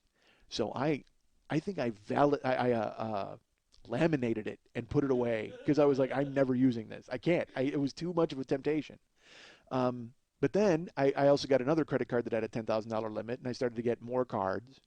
And what I would do is I would use them, but because I was making so much money writing for shows, I would pay them when I got my paycheck. So essentially, it was just a way to kite money. You know what I mean? It was like, you okay? You're so bored. She's like twisting her hair around like she's flirting with somebody, and her glasses fell off of her head. You had to say it. That's our friend Lily Von Stubb. She's here. This is a tale of credit for no reason. How good does this sound in your tweakedaudio.com/40 earbuds, folks? The tale of my credit adventures. Jesus Christ, awful. By the way, my credit right at a point now where I don't even think tweakedaudio.com/40 would sell me earbuds. I think they would. You're not a good risk. You cannot buy any of our 400 colors. You can't buy any of our durable products. All right. So I get all these. So then I lose my gigs, and I'm like, oh man, this is a drag. I can't believe I lost my jobs, but that's okay. I'm sure I'll be right back on the horse because the whole rumor is once you let me debunk some rumors for you. Here's one rumor that was debunked when I got out here. We were told that if you got a national commercial, that made your year. Okay, if you just got one national commercial, that was great because you were going to make money all year, and then you just kind of sit back and try to get other jobs. But the good news is you had money coming all year from your national commercial. Yeah, that doesn't happen unless you're the company who put on that national commercial. As an actor, I can tell you that it goes in 13-week cycles, and that might happen like for 2 or 3 cycles, and then eventually it starts falling off, and you're getting these. When it first starts out, you're just getting money, and you're like, this is great. But by the 3rd cycle, you're actually paying attention to it, and you're like, oh, my God, they stopped showing it in Denver. Why did they stop showing it in Denver? because they tell you cities where it plays and all these different, like, this real minutia, and you start to pay attention to it because you're like, holy shit, I don't have any money, and I thought I was supposed to be a guy. Once because I did a National Coors commercial, I'm like, dude, this is going to be awesome, but it only ran like 2 months, and then they stopped running it. I'm like, oh no, that means I got to get another commercial. That makes no sense. My year was set. So that's one myth debunked. Here's another myth. Once you get a writing job, you will work writing jobs forever because you're in the loop. You're in the loop, folks. Here's me snapping fingers and saying in the loop, because that means you know a guy here, and then he goes to another gig and he recommends you, and then they go somewhere else and they recommend you, and you're constantly getting hired and everything's great, and then you're in the union, and then you have kids and a house. Well, here's me debunking that myth. But I will tell you this: there is a caveat. That might have something to do with me. Maybe they're recommending other people because they didn't like working with me. I have no idea if that was the case. I don't think that was the point. It seemed like everybody got along with me very well at the jobs that I worked, and everything seemed to be fine. Here, I will tell you this. All right, when I worked on the Funniest Pets and People show, when I worked on all right, I'm not debunking myths. Let me reinforce a myth. If people do like you, they will recommend you for jobs. Because when I got my job on Funny Money, those people did Starface, and they immediately called me to see if I wanted to work. So, that was great. But when I started working on Funniest Pets and People, which was a clip show, I'm like, oh, well, dude, this is great. I can write clips in my sleep. I'll be working at fucking Funniest Videos. I'll go here and go there. There's tons of clip shows. Well, the problem was the production company that I worked for only produced one show, and they didn't fucking need me to come in and start working on other things. They like me. Everybody likes me. Look, you folks like me, right? I don't know how I got off on this fucking tangent. I don't know why. Let me just go ahead and get back to this. Here's the freaky thing that happened. Okay. That Target card that I've mentioned, I had to renew it because it was expiring. So they sent me a new one, and they're like, hey, do you want a PIN number when you renew it? And I go, yeah, I'll take a PIN. You have to tell them on the phone when you're activating it. They say, do you want a PIN number? And I said, yeah. So you punch a button, and the thing is, they don't let you set your own PIN number, okay? They say, we will send you a PIN number. If you want to change it when it comes, you can call back and do that. But right now, we issue you a PIN number, and that's your PIN number that you can deal with. So I said, all right. So a week later, I get my PIN number in the mail for the Target card. I open it up. Yes, folks, brace yourselves. Have a seat. Look around. There might be a ghost in the room. The PIN number assigned me for my Target card is the PIN number I've used for my bank account for the past 15 years. That's not freaky? I think that's freaky. I mean, dude, literally, it's the only other PIN number I have, and it's the exact same number as the one I've used at my bank forever? Okay, good. It is creepy. Because you laughed at me like it was not creepy. Out of the fucking blue, they assigned me this. I mean, how many number combinations are there out of the 4 numbers? And they assigned me the exact same number combination I've used forever. Don't know why I brought it up, folks. I guess it doesn't hit nearly as hard as it did when I opened up the envelope, and I actually got a wave of almost like deja vu and nausea at the same time. Like someone had found me out and played a joke on me. I was looking around, and no, man, it was the exact same. It was the exact same number. Nobody cares. Oh, Jesus. But it's a happy day, folks. We're all happy, right? Come on, we're happy. I was happy. I was happy in the car on the way over. Here's how happy I was, folks. They played Mambo number 5. I didn't turn it off. That's how happy I was. Normally, I would just go, what the fuck? And immediately turn it. I said, I'm in the mood to hear some garbage. Let's go. Let's let this play. You remember Mambo number 5, which was a huge hit for Montel Williams. It was a monstrous song. It was Lou Bega. Yeah, that's who it was, Lou Bega. But he looked exactly like Montel Williams. But I in the car, it started to play, and sometimes you just go, you're like, yeah, okay, I'll bop along with this. This is fine. Even though I had CDs that I could listen to, or I have many other. I have satellite radio, folks. I have satellite radio. I could have listened to any other song on the planet. Literally, that's what I had. The choice of any other song ever recorded on the planet, and I sat through Mambo number 5. That might explain why I'm so talkative now, folks. It's a new day. I got a new pad. Normally, because I keep notes, folks. I won't lie to you. I'll jot stuff down, and I have a new. So I needed a new pad because I bought a pad for year 3. When year 3 started, it was a pad, and it had 70 sheets. I'm like 52 weeks, 70 sheets. Leave some room for skedoodling, whatever the fuck I want to do in those other 18. Good, done. But unfortunately, I ran out already. We're at episode 46, and I've run out of sheets. Yeah. Oh, sure. Don't mock.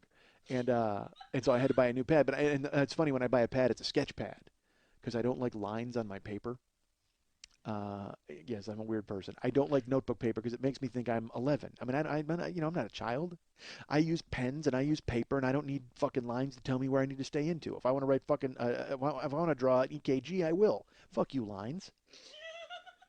So I buy a sketch pad, which is funny because I brought it on stage with me when I did that show a couple weeks ago in the alley, and I went up on stage and I'm holding it, and I guess I was clutching it to my breast because there's nowhere to put it. There was no stool. And I finished, and Rye made a joke about me. He's like, he goes, I just love the fact you're up here with a sketch pad. Like I was just trying to figure out what you had drawn inside the pad. And I'm not gonna lie to you folks, I do draw. I have sketches of it's all sketches of Kate Winslet with different necklaces. That's what I have inside my sketch pad. That's it, constantly. Actually, I go the other way. It's all different women with that necklace from Titanic. I got Lily, I got Karen, I got Sandra D. Sanchez, I got her in there too. I got them all, absolutely. And I just draw them constantly with necklaces. Yeah. I am dumb. All right. But now we got a new pad today, folks, so we got to shape up. So dumb. I went out last night to try to do stand-up, but not to try to do stand-up. There was a bar, and they do stand-up. And I got a call from the king of TV, Paul Goebel, wondering if I wanted to accompany him to said bar to scout it out. I was like, yeah, because he asked a month ago and I couldn't go, but I went last night. I should tell you this. I'm doing Paul Goebel's podcast this week. I'm recording it Sunday. I don't know when it'll be up, but I'll plug it later, and I'll probably plug it next week too. But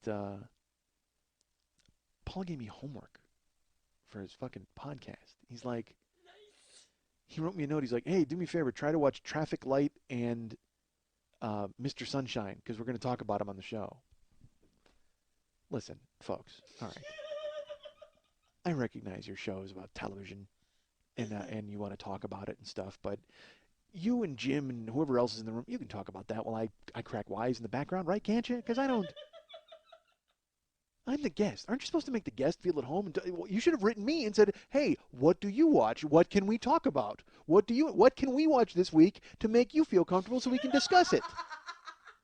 You're watching TV anyway. What the fuck do you care? I mean, stop watching these shitty sitcoms, these one-off shows that are going to last literally 3 episodes. Why do you need to watch Traffic Light on Fox when you know it is never going to last? Ever. It will never be. I guarantee you there will not be 5 episodes of Traffic Light. I guarantee it. But now I have to not only watch it, but discuss it for all eternity on a medium that it'll be saved for all eternity on the internet. Me discussing Traffic Light. What the fuck? You got to be kidding me. Why not ask me what I like to watch? Why not ask me what I want to see, and then we can discuss that? Because it would be boring to talk about cooking shows for an hour and a half, perhaps, maybe, because that's all I watch. I watch cooking. Well, I watch like 4 other shows, but I watch cooking shows. I watch Chopped. I want a cooking show. I demand a cooking show, if only so I can just make shit and without consequence and have to clean up. Like I want to like cook food and then have a dude come in and clean everything. Awesome. I just need a butler. I don't need a cooking show. That's probably easier to get a butler. But I want a cooking show, and I'll just make. It was funny when we were working at Load. We were writing sketches. I had a sketch called The Bachelor Cooking Show, and in it, Steve Seagren was the bachelor chef, and one week he prepared ice. And I wrote it like a straight parody of cooking shows where he was like, he goes, we need a sink with 2 faucets, preferable to use the cold faucet, although a hot faucet will be fine. You know, like the whole, I wrote it very meticulously, and then Steve Seagren did it and giggled his way through it and got every line wrong. Good for you, Steve. All right, so I love Steve. He's hilarious. But Jesus Christ, Pat Francis and I wanted to murder him when he was doing sketches for us. Steve Seagren's a comedian from Chicago. And you might have seen him. He's been in a million shows out here. All right, he's one of those guys who just has a look, and he's really funny and really cool. But when he did our show, this is when internet comedy was just a goof. And also, he's dealing with guys who'd featured for him for the past 3 years. So Steve was a nice guy, but I think he didn't take it very seriously. And I realized that the second he started talking when the camera rolled, because he didn't know his lines, and he like giggled his way through them, and he didn't know anything. He just basically acted like it was a fucking lark. And I wanted to go, dude, I'm paying you. What the fuck is your problem? But I didn't. Instead I internalized it, and then Pat and I would just stare at each other and just be like, really?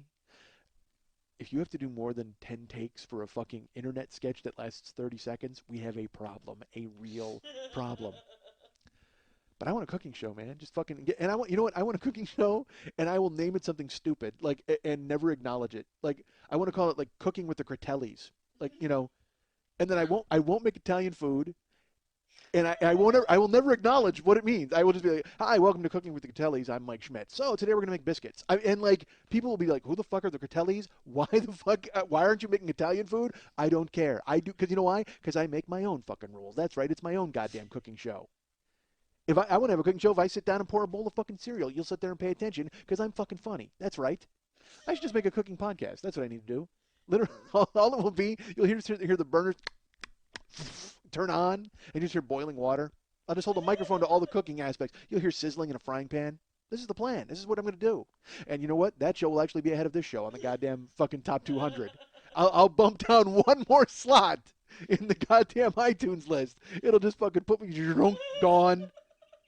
Cooking with the Catellis ahead of fucking 40-year-old boy. God damn it. I've outsmarted myself once again, folks.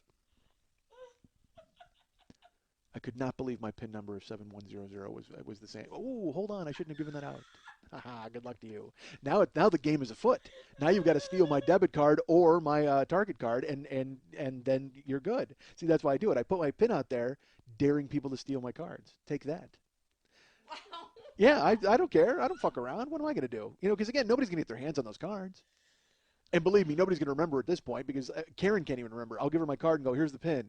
And you would think you would remember. I remember my wife's pins, but every time we do it, I have to write it down. I like, here, take this, and then that's not good because then it's pin number 7100, and she's like, oh, okay, great. Oh, terrible. All right. Went to go look at comedy last night, folks. Went to a bar, Paul Goebel and I. Went to a comedy show that I hope to do. I hope to eventually contact the guy who runs the club, but it was great. It was in a bar in Koreatown. I will not say the name of the bar until I'm booked there. But we went to Koreatown, and the whole place smells like noodles. I mean, like the entire fucking. I've never been to this part of Koreatown. You might as well just take town right off. It looked like I drove into goddamn Korea. I mean, it was just a bunch of guys in one unitard jumpsuits like Kim Jong Il walking around. I mean, it was that kind of Koreatown, and. We walk into this bar, and it's dark, and it's got a bee, and they have a microphone, and again, it just drove home why I haven't done stand-up in so long, because it's these types of venues with these types of people. Like, I didn't recognize any of the comics. I don't know anybody, and they don't know me, too. That's the worst part, because now I got to try to ask for a set, and they don't know who the fuck I am, so I got to prove to them that I'm funny. So I have to tell it, I have to somehow show a 25-year-old kid that I'm worthy of going up in his bar. And the crowd was just, I mean, hipster doesn't even do it justice. I mean, can you say mega hipster? I mean, does that work? Like, if there was an evil Dr. Hipster Frankenstein and he wanted to construct hipsters in his lab, headquarters would be this fucking bar in Koreatown. We get to the door, and the guy goes, "What's the password?" And I'm like, seriously? And he goes... and not hoping that seriously was the password. Like, I was just astonished that there was a speakeasy aspect to this bar on the corner in Los Angeles. And he goes, yeah. He goes, there's a password tonight. And I go, okay. And he goes, are you here for a comedy? And I go, yeah, we're here for the comedy show. He goes, are you in it? I go, no. And Goebel's just like, yeah, we're here to see it. And then Goebel gets his phone out because I guess the password was on the Facebook page. And the guy goes, just let me see your IDs. So he carded me and Paul. Which made me laugh because he carded me and Paul. We walked in. Paul and I easily double the age of everybody in the goddamn room. Just a bunch of people sipping scotch and drinking PBR out of a can. Literally PBR in a can on the menu, $4. And you look around and it's just Jew froze and fucking barbershop quartet straw hats. I mean, just all these dudes. And I'm like, I don't belong there. I don't even belong in the block, the street, the city with these same fucking people.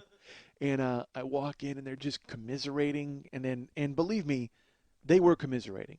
Normal people would have been talking.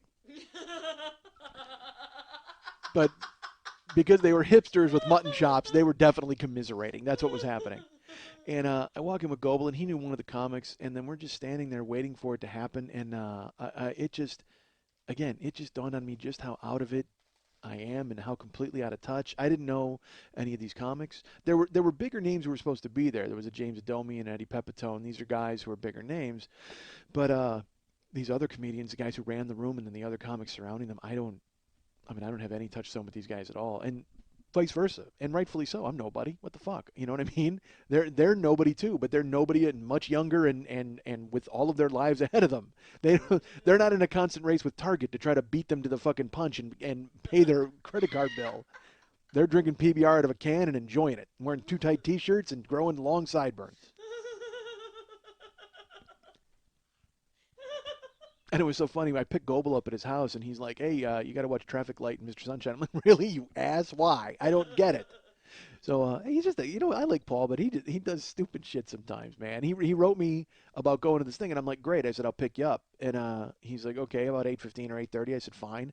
I said, "Do me a favor, have like backup directions. Do you know how to get to this place? Because I'm not gonna look." And he wrote me, and he goes, "You have a GPS, yes?" Interesting. And I wrote him and I said, yes, I do, but I always like to have a backup set of directions because I haven't updated in 6 years on my map, and I don't want to get lost in Koreatown because I understand they eat people down there. So I said, do me a favor. Do you think you'll have 5 minutes in the next 10 hours to Google Map it for us? Then I went to bed because I'm not up during the day because I have a horrible life. I picked him up, and thankfully he Google mapped it, and then he bragged about how great his GPS was for the entire ride to the goddamn bar. I'm like, really? Well, then we should have taken your car if it wasn't a wind-up car driven by a toy mouse. Jesus. All right. Sorry. And then we go to the fucking bar, and again, it's a whiff show. Supposed to start at 9, doesn't start till 9:45, and I got to get out of there because I got to go to Graveyardville. So we stay, we watch a couple of comedians, and we bail. And I get home, and I actually had to call. He told me to do the homework, and I had to call Karen to tape Traffic Light because it was on last night. After this debacle, I got to be honest, I probably should have I would have rather stayed home and watched Traffic Light. Did you know the 4-year-old boy's wallet got stolen by a gorilla? So, dude, get this. I come home the other day, my door's unlocked. Yeah. So I figure somebody broke in. So I go in the house, and someone's using the stereo. Sugar Walls is like blaring through my house. Okay. I go upstairs, my bed is unmade. It's like it was made when I left, but somebody screwed it all up. I look around, there's rubbers everywhere. Dude. Trojans. Some of them used. Dude. Dude, Prince fucked Sheena Easton in my bed. What? Prince didn't have the decency to change your sheets. Prince is a dick.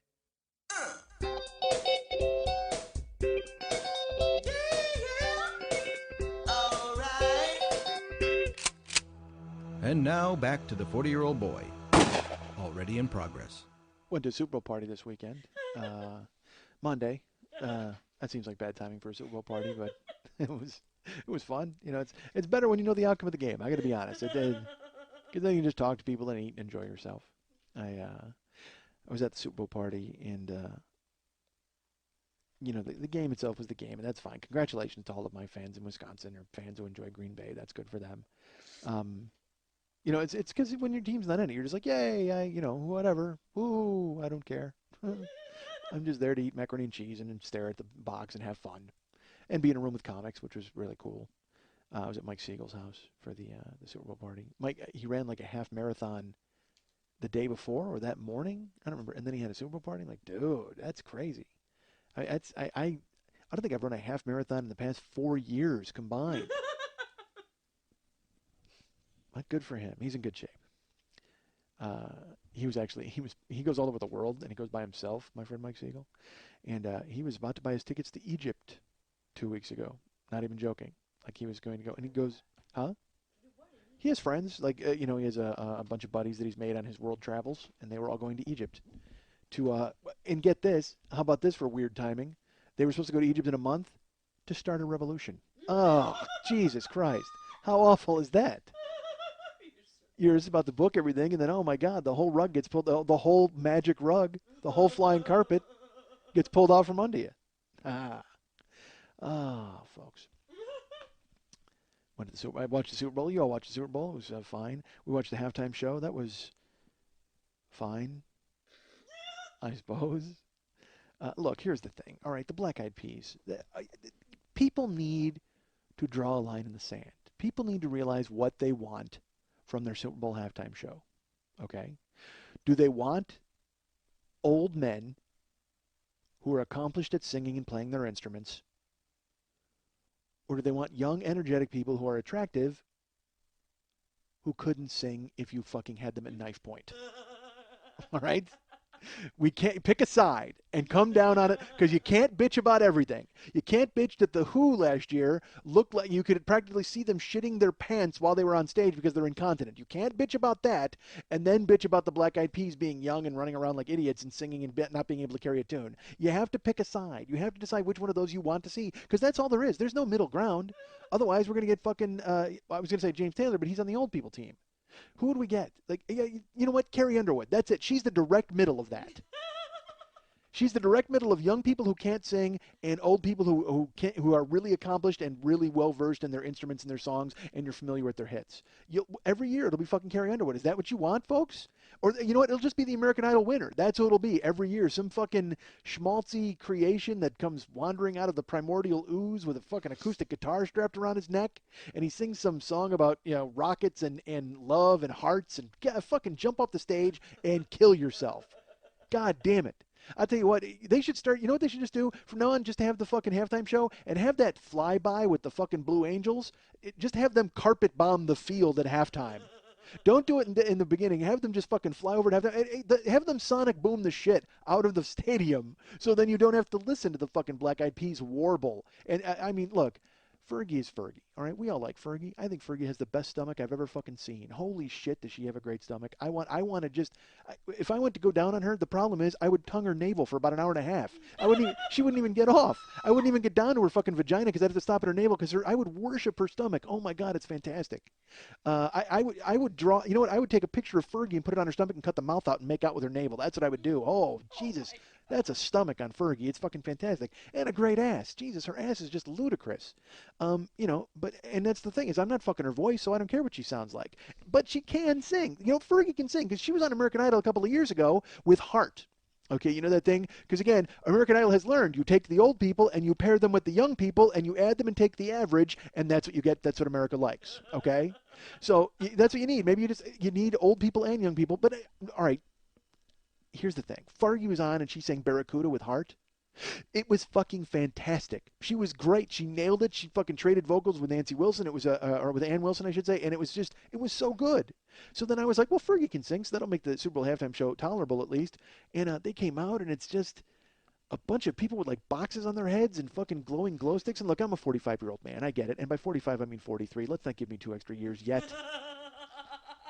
But I'm watching it happen, and I'm at the Super Bowl party, and I'm in a room full of comics, so inevitably it's just everybody just starts carving it up. You know what I mean? But they're not paying much attention to it to carve it up. But everybody gets a snarky line off. She starts singing "Sweet Child," and I even got in and I'm like, man, if you make Axl sound good live, you've done a terrible job with that song, because it was. Look, I don't think it was good, okay? But at least my buddy David, who does the music for the show, David is like, he goes, I didn't think it was that bad. I go, what do you mean, dude? It was terrible. And he goes, but the thing is, at least they were singing. They weren't canned and auto-tuned out the ass. They were trying. And he goes, you know what? Their albums are canned and auto-tuned music and all that kind of shit, and that's why they sound so good. You get them live and basically doing aerobics while they're trying to sing fucking songs.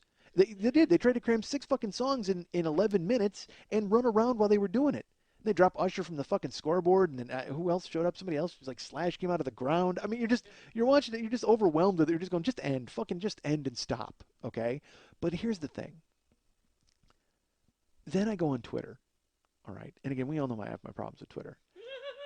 And it was just this crushing, I mean, I'm talking soul-crushing amount of snark and negativity about the Black Eyed Peas. I mean, everybody's got a line. Everybody's got this. They suck. It's just, and because there's artful snark, as we know, and then there's artless snark. And that was just artless snark. People kicking them in the balls for no reason. Because and look, I'm not saying you can't have opinions, because I certainly have plenty of them. But I just think you need to recognize the how hard it is to do what they did.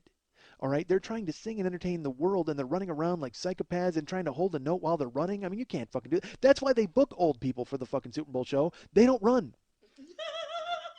Did you see Tom Petty running around a few years ago or whatever it was? No, fuck no, he didn't run anywhere. Springsteen had a little giddy up in his step, and he did the thing where he slid his crotch into the camera. But so fucking what? You know what? There's only one Super Bowl show that made any sense. All right, there was only one Super Bowl show that was all right. I'm going to take that back.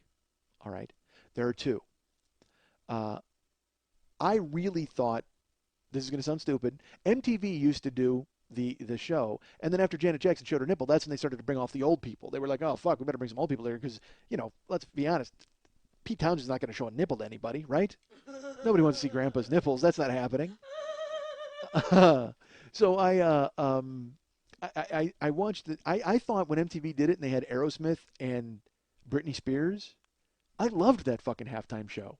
I thought it was great because I was like, oh, look, it's old people and young people and they're getting together and they're singing and they're actually enjoying and they're trading vocals and verses of each other's songs. I thought it was great. I was like, yeah, that's perfect. And then, of course, old people complained about that. Oh, I can't, Britney Spears, boo, and Aerosmith. Fuck you. Pick a fucking side. Because then when they go to straight old people, they're like, boo, they're too old, they can't move. So now they bring young people, Black Eyed Peas, boo, boo. Fuck, are you going to like anything? Are you going to fucking like anything? There's only one halftime show that everybody can agree on was fantastic. And if you don't, seriously, murder yourself. Or actually, do me a favor. Just get in the car and just start running over people indiscriminately on the sidewalk. Just do that. And then park and get out and just hold your hands in the air until you're arrested because I want you to go to jail and be raped for the rest of your life with these souls haunting you. That's what you deserve for not liking this. There's only one halftime show, and that was Prince. Prince in 2007, January 2007, it was 2006 football season, and I remember that because there was a team there called the Chicago Bears. Now, how good was Prince's halftime show?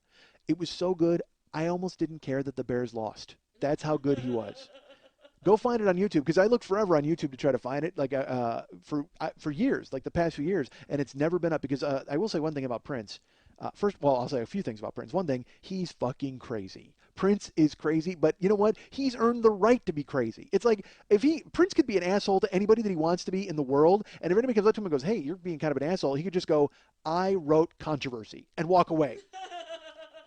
Done. That's it. He has a free pass for the rest of his life. He could just say the names of his songs. He should just leave like the names of his songs as a tip at a restaurant. You ever think Prince did that? Like he just goes into a restaurant and he eats and he's just an asshole to everybody. And then the guy takes the bill and he signed. It's like Prince owed like $64. He's like $64, and in the spot where there's tip, he just wrote "Dirty Mind," and then he signed Prince.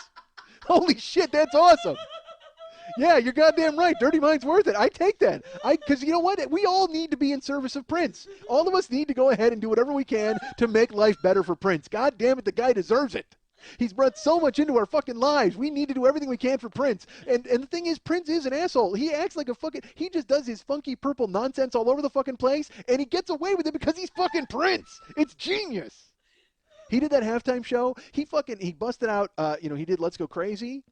And then he did Purple Rain in the middle of it. And then, out of nowhere, he did All Along the Watchtower by Jimi Hendrix.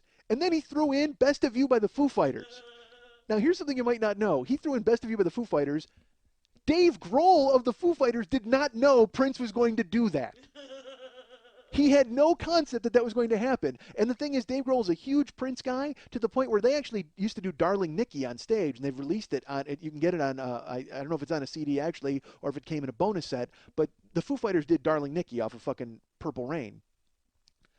So I like to think that Prince knew that they did Darling Nikki, and he sat in his Prince castle. He just sat there in like his Prince house, and it was like the scene in Purple Rain where you ever see when he's got that little puppet, that little pop-up puppet when he's talking to Wendy and Lisa? He's like, yeah, they're all just jealous of you, and he makes that stupid voice. I think Prince is like that in real life. I think he sits in his house with that puppet, and he pops it out. Yeah, I'll tell you what, I should just go ahead and leave a tape that says Dirty Mind. That's what he fucking does.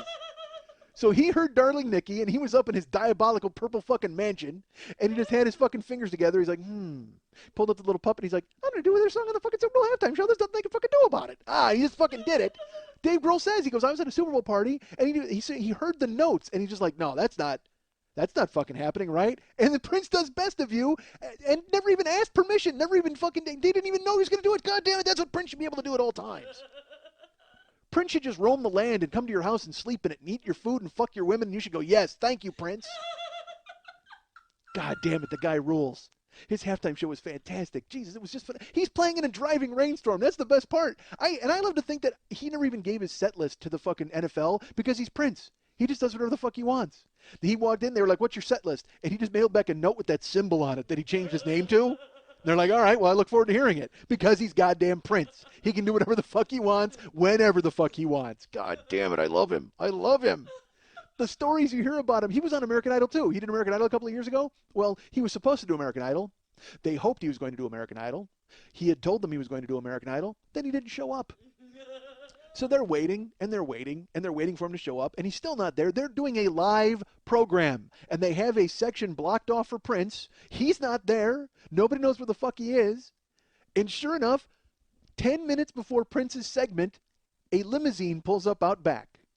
Prince walks out of the limousine, walks into the back of the room, comes all the way through. His band is set up. He doesn't say anything to anybody. He takes his guitar and goes out on stage when they introduce him, plays his fucking song, plays his fucking solo, finishes, turns around on his fucking 4-inch heeled boot, and walks the fuck out.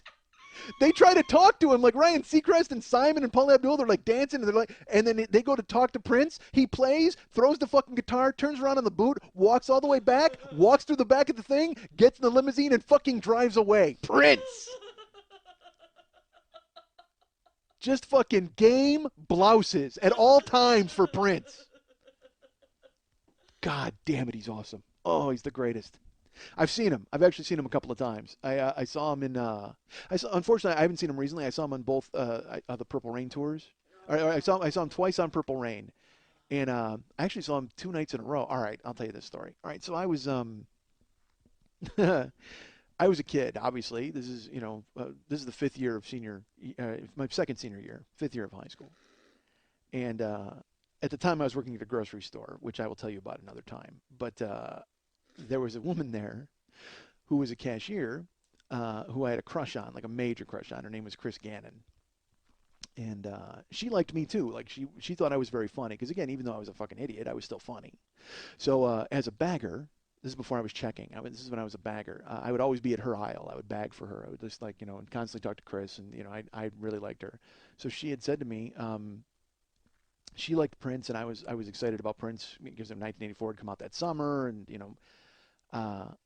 she wanted to go see Prince, and she had a boyfriend named Doug, and I'd never met Doug. I knew Chris for over a year. I was crushing on her this whole time, and never met Doug. I only heard about Doug to the point where I started to wonder if she was like Phoebe Cates in Fast Times at Ridgemont High, and she had made up a Doug to keep me at arm's length. I have no idea, but Chris and I, like I said, we had hit it off, and we were getting together, and we actually started to go out a little bit. Like we'd go. She was the one who was with me when I saw Breakfast Club.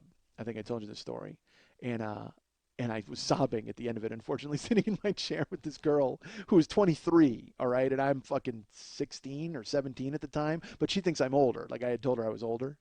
So I'm like crying at the end of Breakfast Club, and she's like, "Are you all right?" And I'm like, "Yeah, I'm a poo," fucking sad idiot, trying not to, like I didn't want to, but instead, what? The I wanted to impress this hot 23-year-old and that I'm crushing on was overwhelmed by, "Oh my God, I'm John Bender. That's me."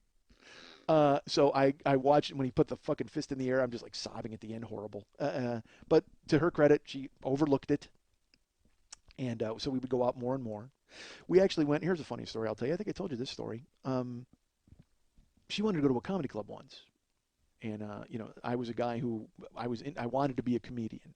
All right, I knew that at the time. So I said, all right, well, let's go to a comedy club. So we went to a club called Who's on First. It was in Elmhurst, I believe. And we saw, it was a night of a bunch of comedians. There wasn't anybody famous there, but there was this one comedian who went up on stage, and I think I've told this story, but bear with me. This comedian went up, and he was so funny. I don't know what it was about him, but he was dry, and he did an imitation. The thing that had stuck with me is he did an imitation of Brian Keith from Family Affair. And he sounded like him. He would do all of his like, the whole thing was that no matter what would happen, he would just put his head in his hands. He was just like, yeah. I can't even explain the bit, but it was perfect. It was a spot-on Brian Keith, and who does Brian Keith? I mean, that's ridiculous. So he was so funny, that guy, and I actually wanted to meet him. Like I was like, I should go talk to that guy, and I'm like, that's weird. I can't talk to him. So flash forward 10 years, probably. I'm on the road with Mike Toomey, my friend Mike Toomey. And Mike had been around in Chicago for a really long time, and he was well known. He could do impressions like all the old Chicago comedians. There was a guy named Orlando Reyes, and Mike could do all of their voices to the point where if he called you as one of them, you would think it was them on the phone. So we were driving one night to North Dakota, and we were talking about old Chicago comedians and, talking about all the history. And I said, all right, I'm going to ask you this because you would probably know. I said, I was in a comedy club. The first time I was ever in a comedy club to see stand-up, I was with a date, and we saw a guy, and he did a whole bit about Family Affair and Brian Keith. And he did this bit about how, no matter what happened, Brian Keith was unflappable, but he would always, take a beat, put his head in his hands, and be like, oh, yeah, Jody, I love you. Could you get my gun out of the dresser drawer? This whole thing. But I knew the bit, and I did the bit back for Mike, and Mike's laughing. He's like, oh, that's me. I went, what? He goes, that's me. That's like one of the first bits I ever did on stage was I would do Brian Keith from Family Affair. So 10 years later, the funniest fucking guy in the world in Chicago, I'm in the car with him. We're great friends now. I go with him and feature all over the place. And he was someone who made me want to do stand-up when I was fucking 17 years old. He was a guy I had seen in a club and went, oh my God, yeah, this makes me think that I could do this. I want to do this because that's really funny. It turned out it was a guy that I wound up being great friends with later. It was the same dude. So that was really an odd story. All right, so... but Chris and I would go out, we'd go to movies, we'd go wherever, but I was getting nowhere, I should tell you that. I mean, I was never able to I wasn't even, I would say that I'd never closed the deal. There was no deal in play. I never opened the bidding. None of that even happened. It was like we were just platonic friends, but it was enough for me to be going out with her and spending time with her and smelling her. I mean, I was excited about all of that. And it was so funny. She never asked any, because I didn't drive at this time. I would tell you that. I didn't know how to drive because I was a guy who failed driver's ed because I fell asleep. Well, sorry, again, another story from a million years ago. But so I couldn't drive. So she had to drive everywhere. I mean, I think back on it, I'm like, I'm sobbing at movies. She's got to drive me around. No wonder I didn't get laid. Jesus Christ. She might have been driving a puppy around to fucking movies as far as she was concerned. There had to be no sexual tension whatsoever for her. But she, for some reason, liked hanging out with me and wanted to be with me all the time. So, and I don't know who Doug was, or I guess Doug saw me as no threat. So, she had mentioned she wanted to go see Prince, and Doug didn't want to see him. So I could not wait to spend my bagger money on Prince tickets. And I was supposed to also go with a friend of mine, my buddy Jeff, and I were going to go. But I was like, oh, I can't bring Jeff with Chris. That'll be weird. For no reason. It wouldn't be weird at all. Because here's the thing. Jeff worked with me at the grocery store as a bagger. He and I worked together. He knew Chris. He knew her. She was, friends with us. But I didn't want to take the chance that somehow, for some reason, she would prefer to be talking to Jeff instead of me. So I was like, that's fucking strange. I can't just bring them together. So here's what I devised, folks. I bought 5 tickets to Prince. I bought 2 tickets for the first night so me and Chris could go. And, of course, as we were there watching Prince, the two of us would immediately fall in love. And there would not be a problem with bringing her the next night with Jeff. See? Done. Perfect. I wouldn't have to compete with Jeff because, again, you got to remember, this is my virgin mind thinking. You know what I mean? I had come close. I mean, I'd been face deep in some ladies and stuff like that, and finger blasted everybody and gotten blowjobs and done everything, but I hadn't fucked anyone yet. So my virgin mind was like, I can't even compete with Jeff with Chris, even though Jeff had no interest in Chris. It didn't fucking matter. You know what I mean? But I didn't even want the cock block the possibility. What if Jeff said something funnier than me? Oh my God, she would hate me. You know what I mean? It was like that weird, like 17-year-old logic of like, I don't even want to compete. I want to be with her and everything and let it go smooth. And then the next night after I've, once again, we're completely together and in love and Doug's out of the picture. I didn't even think about Doug. Fuck Doug. All right. So I buy 5 Prince tickets. We're going to go. So the first night I go with Chris and the show's amazing. I had 18th row main floor when I saw it with Chris. She picks me up. We go to the show and the Purple Rain tour was fucking fantastic. The time opened and then Prince it was just, I can't even explain to you how great it was. And at the end, in the encore, Purple Rain was the encore, of course, and purple, like flowers and confetti fell from the ceiling during the encore. So I'm on the main floor, and you're looking through all of this confetti, and I will tell you, this is going to sound horrible, but I have to cop to it. All right, Purple Rain was, to come out that summer, and this was the last summer I was spending with my friends. My friends Jeff and Dennis and all these guys, they were all going away to college, and I had no future. So I was staying behind in Bolingbrook to go to a 5th year of high school. And I vividly remember being with Jeff the night before he left for college, and we were playing Purple Rain because it was, the album of 1984, and being sad and crying because my best friend, who I had basically spent every day of the past 4 years with was leaving. And so I was dealing with that fucking weird anxiety, and he was splitting, and I was sad. And so Purple Rain had it fucking would nail me in the heart every time I'd hear it. Well, I'm on 18th row main floor, confetti, and the first fucking the ring. I can't do the fucking. You hear that guitar note, and then he starts playing. He's playing the fucking pristine white guitar, and he's been fantastic, and the show is outrageous. And all I could think of was my friend was gone when he hit the note. And I, of course, go to pieces. I start fucking crying on the floor at Prince because it was so beautiful. I mean, the whole show was fantastic. And I'm like, I'm with Chris, and I actually held her hand at one point during the show. It was like I went for it, and she held my hand back. And I was like, this is awesome. And then Purple Rain starts, and I just start sobbing because I'm like, I'm happy but sad. It's like all these different conflicts. You know what? I was 17. That explains it, right? I don't need to tell you anything else. I was 17 years old, so I fucking started crying when Prince started playing Purple Rain at the concert. That happened. And I will tell you this. I'm sobbing. There's confetti. It's falling. Flowers. He's fucking Purple Raining it up. And I look over at Chris, and she's looking at me, and she's kind of smiling, but also she makes a face. And I look back at Prince, and I realize I'm crying, so my face is like wet. And I have purple confetti stuck like all over my goddamn face.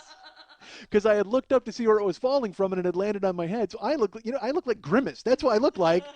I'm trying to be all romantic and excited, and I kind of, I'm holding her hand, and I sneak a glance at her, and she just went, oh, great, I'm on a date with the goddamn Hamburglar. This is fucking horrible. I might as well have given her a shamrock shake and fucking hitchhiked home with my one thumb. God damn it, Grimace. Horrible. So I sat there in fucking tears, and Chris she was very nice about it. You know what I mean? She didn't, poke fun or whatever. I like to think that she was touched by it. That's what I like to think. I know that's not the case. But I sure do like to think it. Because now, even fucking 26 years later, I'm fucking sick inside telling this goddamn story. It's so brutal. All right, so we drive home, and she drove, so she has to take me to my house. And I actually, I don't even know how to get a goodnight kiss at this point, because the times I've gotten them, I've been dating girls. You know what I mean? So you just started kissing. It would just sort of happen. So I have no game. I mean, not like I have game now, but I certainly didn't at 17, and certainly not after the Grimace face. So we get to my house, and I lean over, and I thank her for coming, and she's going with me the next night too. So I said, all right. So I said, and we'll go tomorrow. And she's like, yeah, okay, that'll be cool. And then I kind of like leaned in for a kiss, and she leaned backwards right when I leaned in. Like it was perfect synchronicity. Like it was like, and she, like you ever try to put magnets together that won't go together? That's what we were at that point. And the only thing I could think is she didn't want to get confetti in her mouth. I mean, because I should tell you, I never cleaned it off of my face. I was so, it was so heartfelt that it was such a moment that I wanted to cherish and remember. I left the confetti on my face for at least 9 days. All right, so I leaned forward, and she kind of leaned back, still smiling, still making eye contact, but very much letting me know that there would be no kissing that night. So I was like, okay, well, so tomorrow, great. I said, I'll call you tomorrow. And she's like, great. And I got out of the car and went in. And then, I thought I had a successful, awesome night. I was like, oh, it was great. I held her hand, and Prince was awesome. And I was sad for a second there, but I'm sure that nobody's going to remember that. That's over with, right? That's finished. So I did what anybody else would do. I leaned back and jerked off, thinking about what a great night I had. And I should you know what? I will tell you, because, all right, horrible. Brace yourselves. First of all, you know what? I got to correct myself. It was not the time. It was fucking Sheila E. that opened, because when I jerked off, Sheila E. was right there. I mean, she was absolutely in it. It was not the time. It was Sheila E. But and I remember, all right, judge me if you will. 17 years old, who cares? I was so excited to jerk off with the hand that had held Chris's hand. Yeah, horrible, probably. Yeah, don't mock. That's fine. Sure, of course. So I was like, yeah, here we go. That's how close it is. That's the degrees of separation.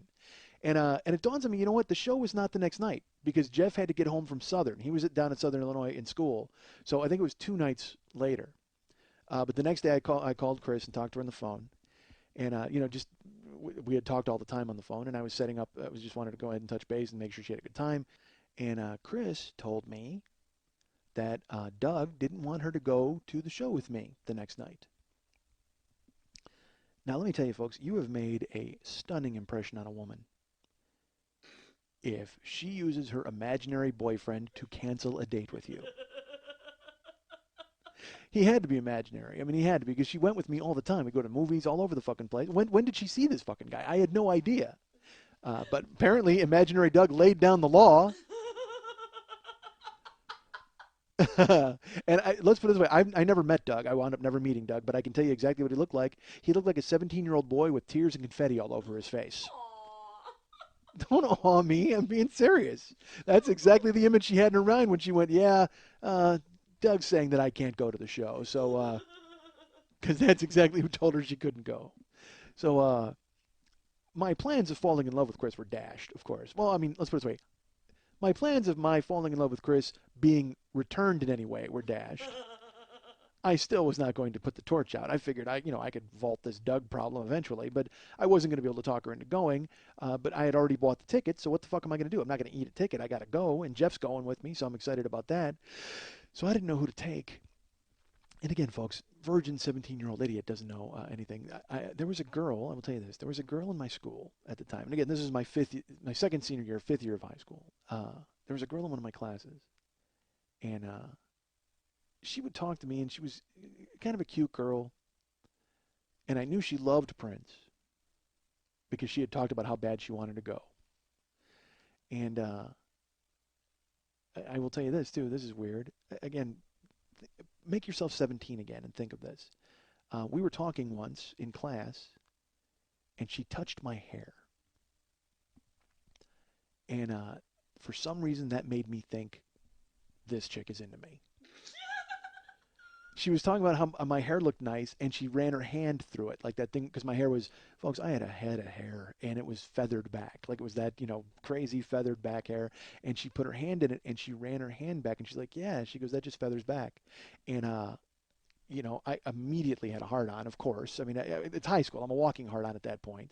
But she puts her hands in my hair. I was like, oh, my God. So I had never forgotten that moment, of course, to the point where I actually went home and jerked off with my hair just so it would be closer to the hand to put her hand through it. And that's a trick, folks. Don't kid yourselves. That takes a lot of bending and one small futon, but I fucking pulled it off. Just got to grab a handful of my hair and tick, there you go. Ran off a batch of fucking moose. All right, so her name was Laura Cerny. And she was this little girl. She was kind of funky. Like she wore like a belt chain, and she had boots. She wore boots all the time. And she was tiny, man. She was like 5 foot tall, 5 foot nothing. And I was like, you know what? Why don't I ask Laura if she would want to go to the show? Because, she touched my hair. She likes me, right? And I know she loves Prince. So I'm thinking that I'm going to, that's a sure thing if I buy her a Prince ticket. So I actually had to get her phone number from like 2 different people. Like I had to make phone calls. And I called her to see if she wanted to go. And she fucking screamed, like really screamed loudly on the phone. And she's like, oh, my God, yes. Oh, my God, that's so, Michael, thank you so much. Oh, my God. And she was so happy. And why wouldn't she be? It's fucking Prince, folks. Have I mentioned Prince? I spent the weekend because I found the Super Bowl halftime show. It's on YouTube now. Somebody put it up in December of 2010, and I watched it. It's fucking amazing. And then there's clips. He's in Madison Square Garden. He's been there he's played like 7 nights, and he constantly changes the set list up. And there's clips on YouTube. There's a clip. Oh, dude, go find it. There's a clip of CeeLo. He has CeeLo open him for him, and CeeLo did Crazy, and CeeLo is singing on stage, and they're playing the beginning of Crazy, and he's about to start singing, and Prince just walks up the stairs from underneath the stage, and the place goes fucking bananas. And he's Prince, so he's wearing like a red shirt with pants. I mean, like he gets to wear whatever he wants because he's Prince. He can do whatever the fuck he wants. So he walks up and the guy hands him his guitar, and he nails the solo in Crazy. And you're just like, oh my God, how great would it be if CeeLo would have had Prince on Crazy? And then you start to extrapolate it, and you go, how great would it be if Prince played on every record anybody ever cut in the world? Because he's the greatest person who's ever lived. Prince is the greatest person who's ever lived. I heard he's like a Jehovah's Witness, and he's a crazy dancing machine. Like he can do the splits and all that fucking jumping around and shit. And he's tiny and he wears boots all the time. He's like Laura Cerny. He was about Laura Cerny's size. Maybe that's why I asked her, because I thought I'd be actually having Prince with me at the Prince show.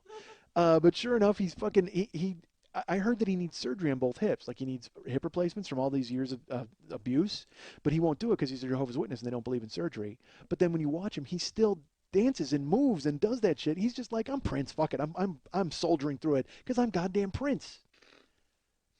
Go watch the clip of the fucking the Hall of Fame induction with George Harrison, dude.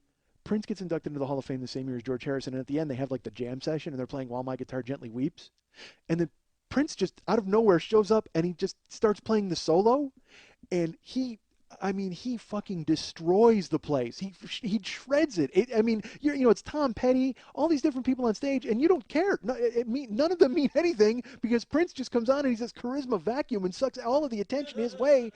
And the best part is you see George Harrison's kid on stage, and he's got this smile on his face like, this is, yep, that's it. I can die because it will never get any better than this. He's George Harrison's son.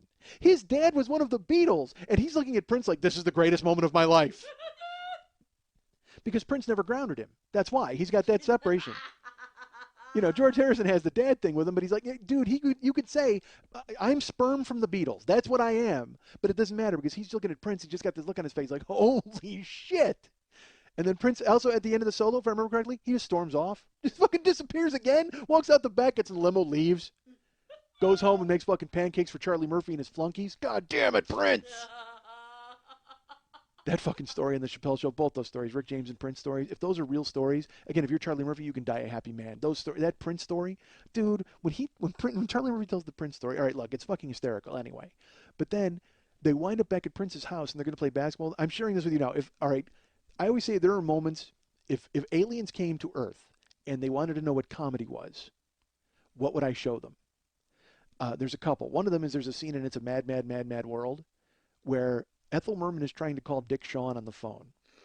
And she pulls up to a phone booth. The whole thing is everybody's trying to get to a big W. There's a treasure that they're all trying to get to. And there's 15 different teams trying to get to a treasure. So it dawns on Ethel Merman while she's in the car, hey, my son Sylvester lives in that town. We can call him and he'll go get the treasure before anybody shows up.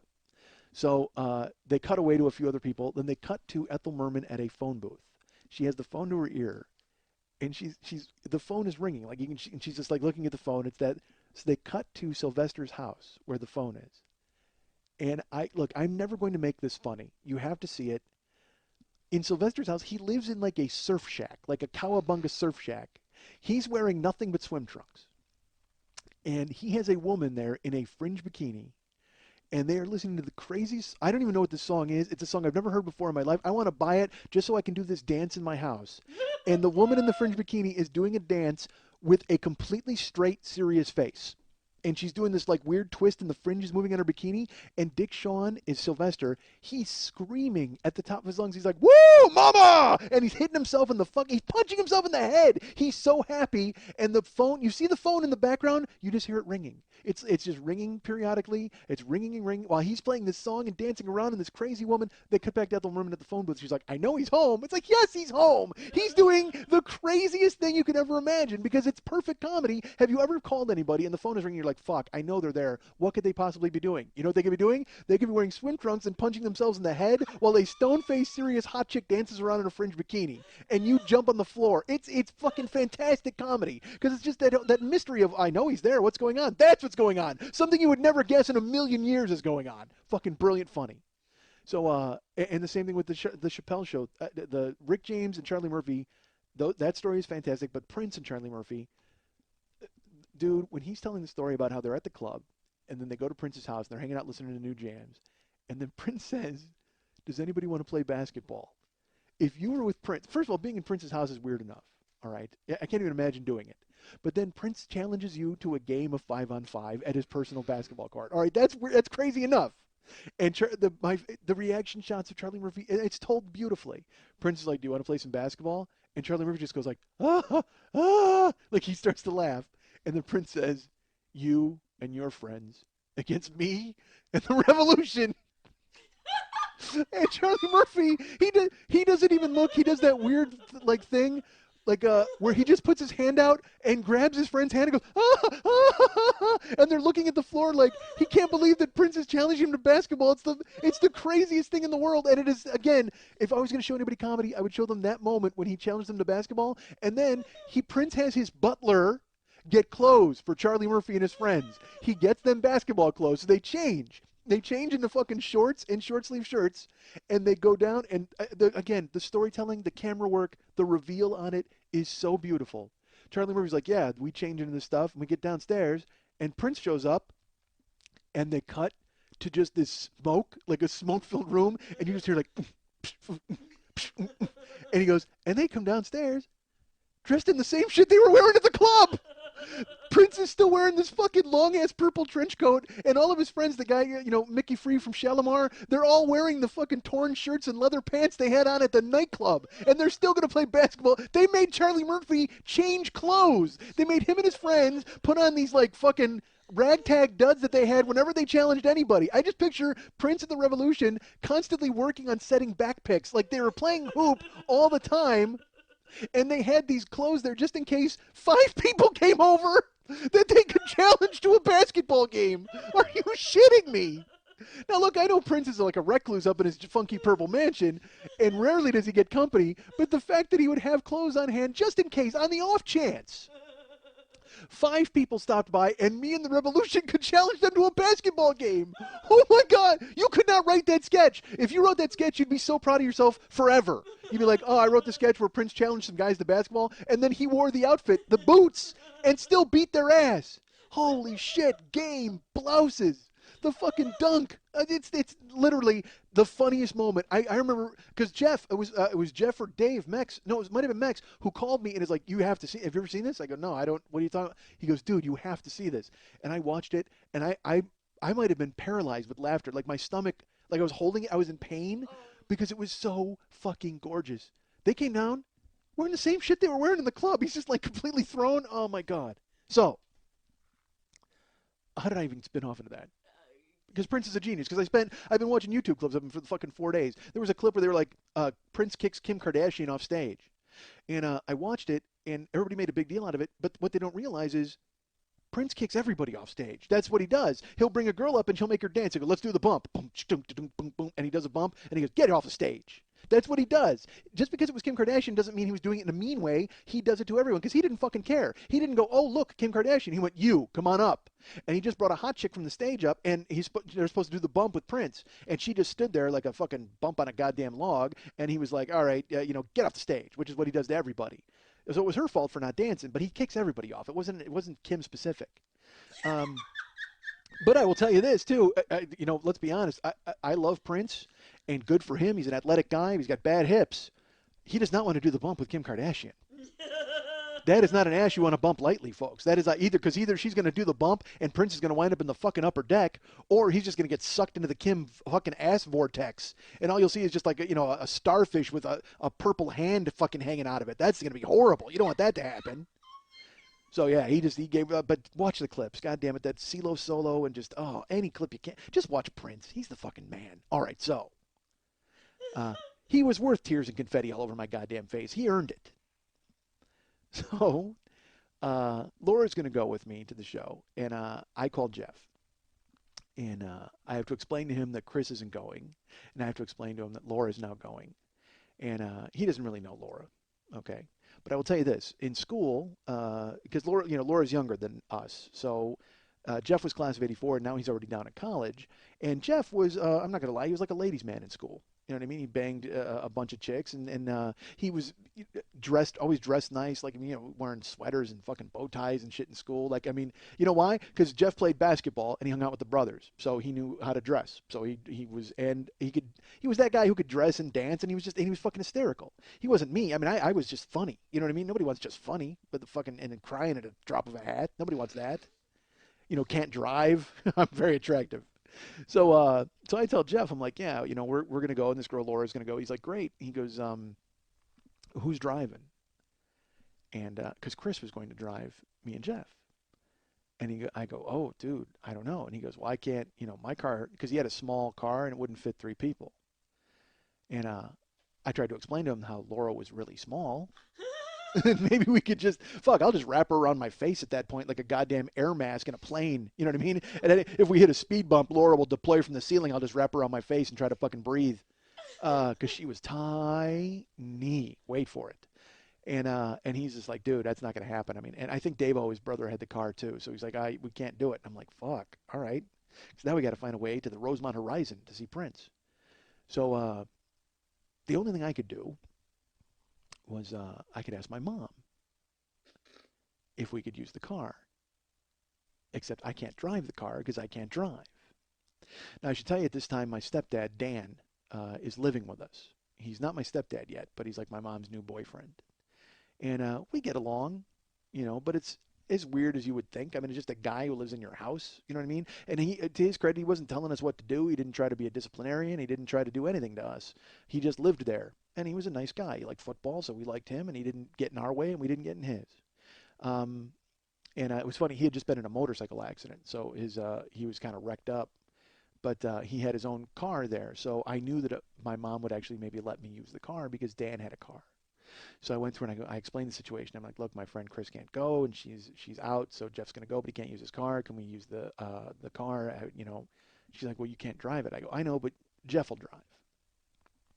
And my mom, again, another thing, in addition to being really, good looking and he could dance and he could dress well, Jeff was also a guy that everybody loved. Like my mom knew she could trust Jeff. Again, I've explained that Jeff was the amorphous peg. He could get along with anybody, and everybody thought that he was great until he got 2 beers in him, and then he punched Kip Durbin in the face in a parking lot. All right, that's who Jeff was.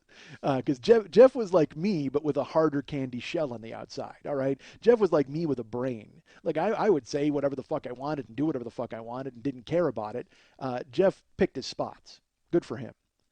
So, but it would drive me crazy because then everybody would be like, oh my God, Jeff is just the fucking great. Like even now, like all the wives think Jeff is like, oh, he's so sweet. He's this, he's that. And I'm just like, okay. You weren't there when he punched a homeless guy. All right, so when I had to tackle him in Chicago and prevent him from literally fighting like 9 dudes and just sprinting into a crowd punching, I mean, it's like, yeah, he's that guy. So, I convinced my mom, like, Jeff will drive, it'll be fine. And I should tell you, my mom at the time, we used to get a bunch of cars from my uncle. My uncle owns a big towing company in Chicago, and he owns a gas station. And he would get cars that they would tow that nobody would claim or whatever, and he'd fix them up, and he would give them to, his kids or whoever needed them, guys who worked there. So my mom would get a never-ending supply of cars from my uncle. They were older cars. They would beat up, but they ran perfectly, and they were great. So at the time, my mom was driving a 1972 Dodge Polara, which we used to call the Beast because it was just that. It was a huge baby blue, hard shell black top.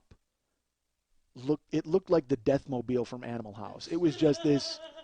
It took no guff from anybody. My mom drove fast. My mom liked to drive fast, and she would do this thing, crazy enough, when she would be driving, we'd be on the road, and a song would come on the radio that she would like.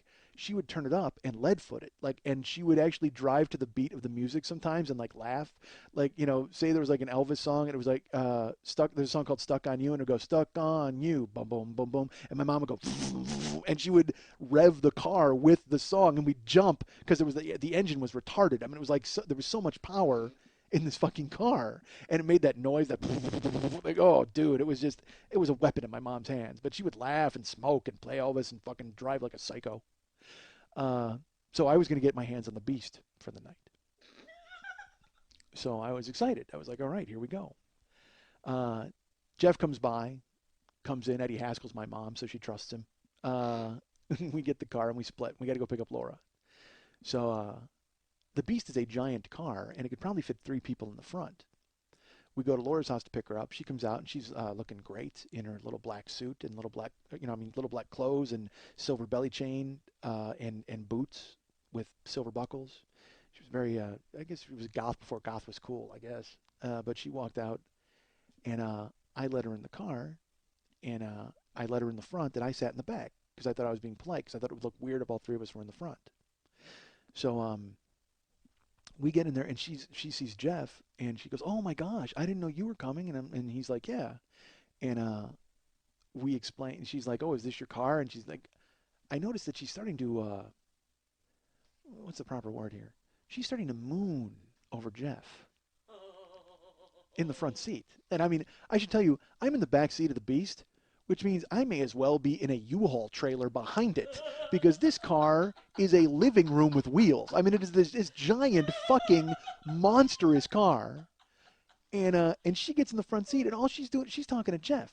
Oh my God, where'd you go to school? You went to Southern. Oh my God, it's so great. You're in college. And I'm like, literally, I have to lean forward on the edge of the back seat and then lean up and put my elbows and be like, hey guys, what's going on? I mean, I'm some of the worst.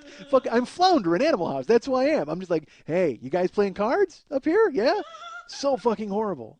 So, and Jeff, I will, to his credit, he's just being nice and he's being charming and he's being himself and he's talking to her and he's trying to include me as well. But you can see that she has no interest in talking to me whatsoever.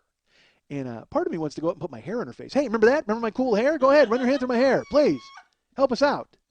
But we're going down. We're driving the beast, and we get to the concert, and we walk in, and she's walking alongside Jeff.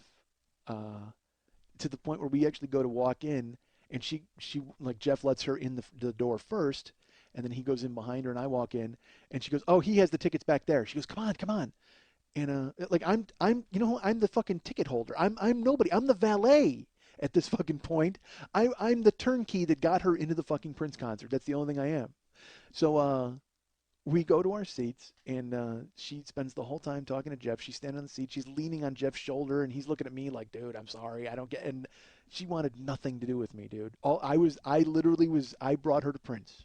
That's the only thing I did. I was the guy who brought her to Prince. She didn't talk to me the entire night. Not once. Unless I asked her if she wanted a Coke at one point, and she's just like, she looks at Jeff. She's like, what do you want? I mean, like, it was that blatantly bad.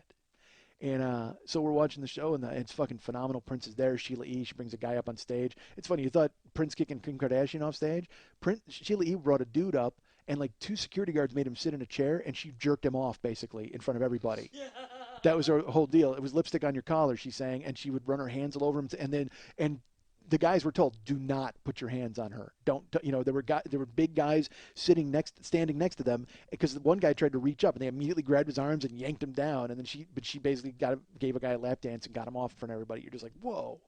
And I wouldn't know. I think she did it the second night. I know she did it the first night when I was with Chris. The second night I didn't notice because I was just staring at Laura talking to Jeff and holding onto his jacket and trying to fucking get into his pants the entire time we were standing there watching goddamn Prince. And I'll tell you, it was one of the first lessons I ever had in girls can make you do whatever they want you to do. Does that make sense?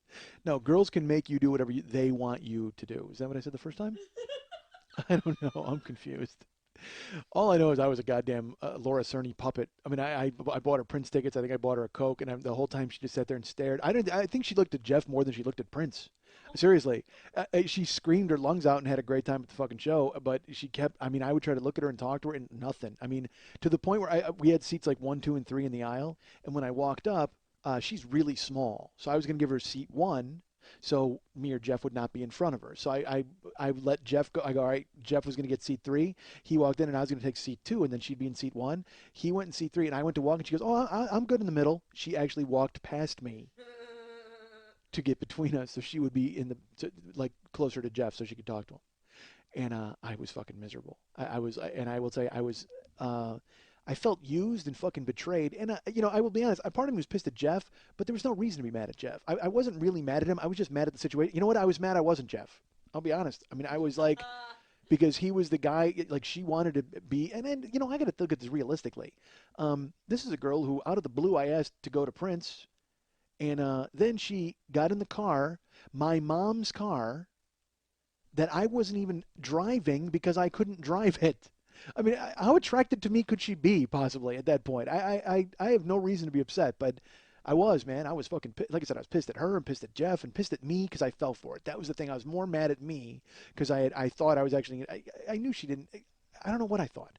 And I was still dealing with Chris, you know what I mean? The whole fucking Chris thing that fell apart.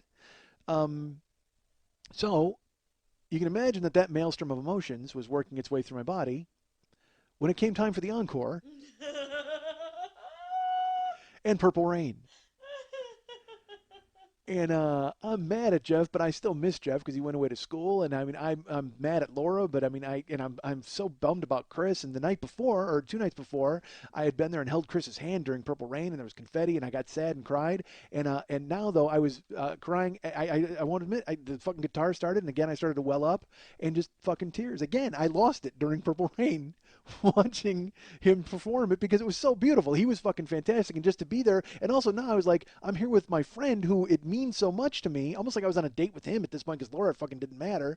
And I turn around and I see her, she's just hanging, like she wants to make out, like she's hanging on Jeff, and he won't even look at her, and he just looks at me like and makes a face like ah. So I was pissed at her, but I recognized at least that he wasn't in on it. You know what I mean? Because he could have fucking, honestly, he could have probably banged her right there in the goddamn chair. But he looked at me like with this face, like, get her off me, dude. And I was like, thank God. And then I was able to cry in peace and just sob, knowing I was like, well, at least my friend is still with me. Sad. And show ends, confetti all over, tears. And, and then I'm thinking, now I can't even drive my own mom's car, and I'm crying in front of her. No wonder this chick didn't want to fucking bang me. So we make our way out to the car, and this time we get to the car, and I open the back door, and she goes to get in the front seat. I go, no, I got the door for you. I put her in the fucking back seat.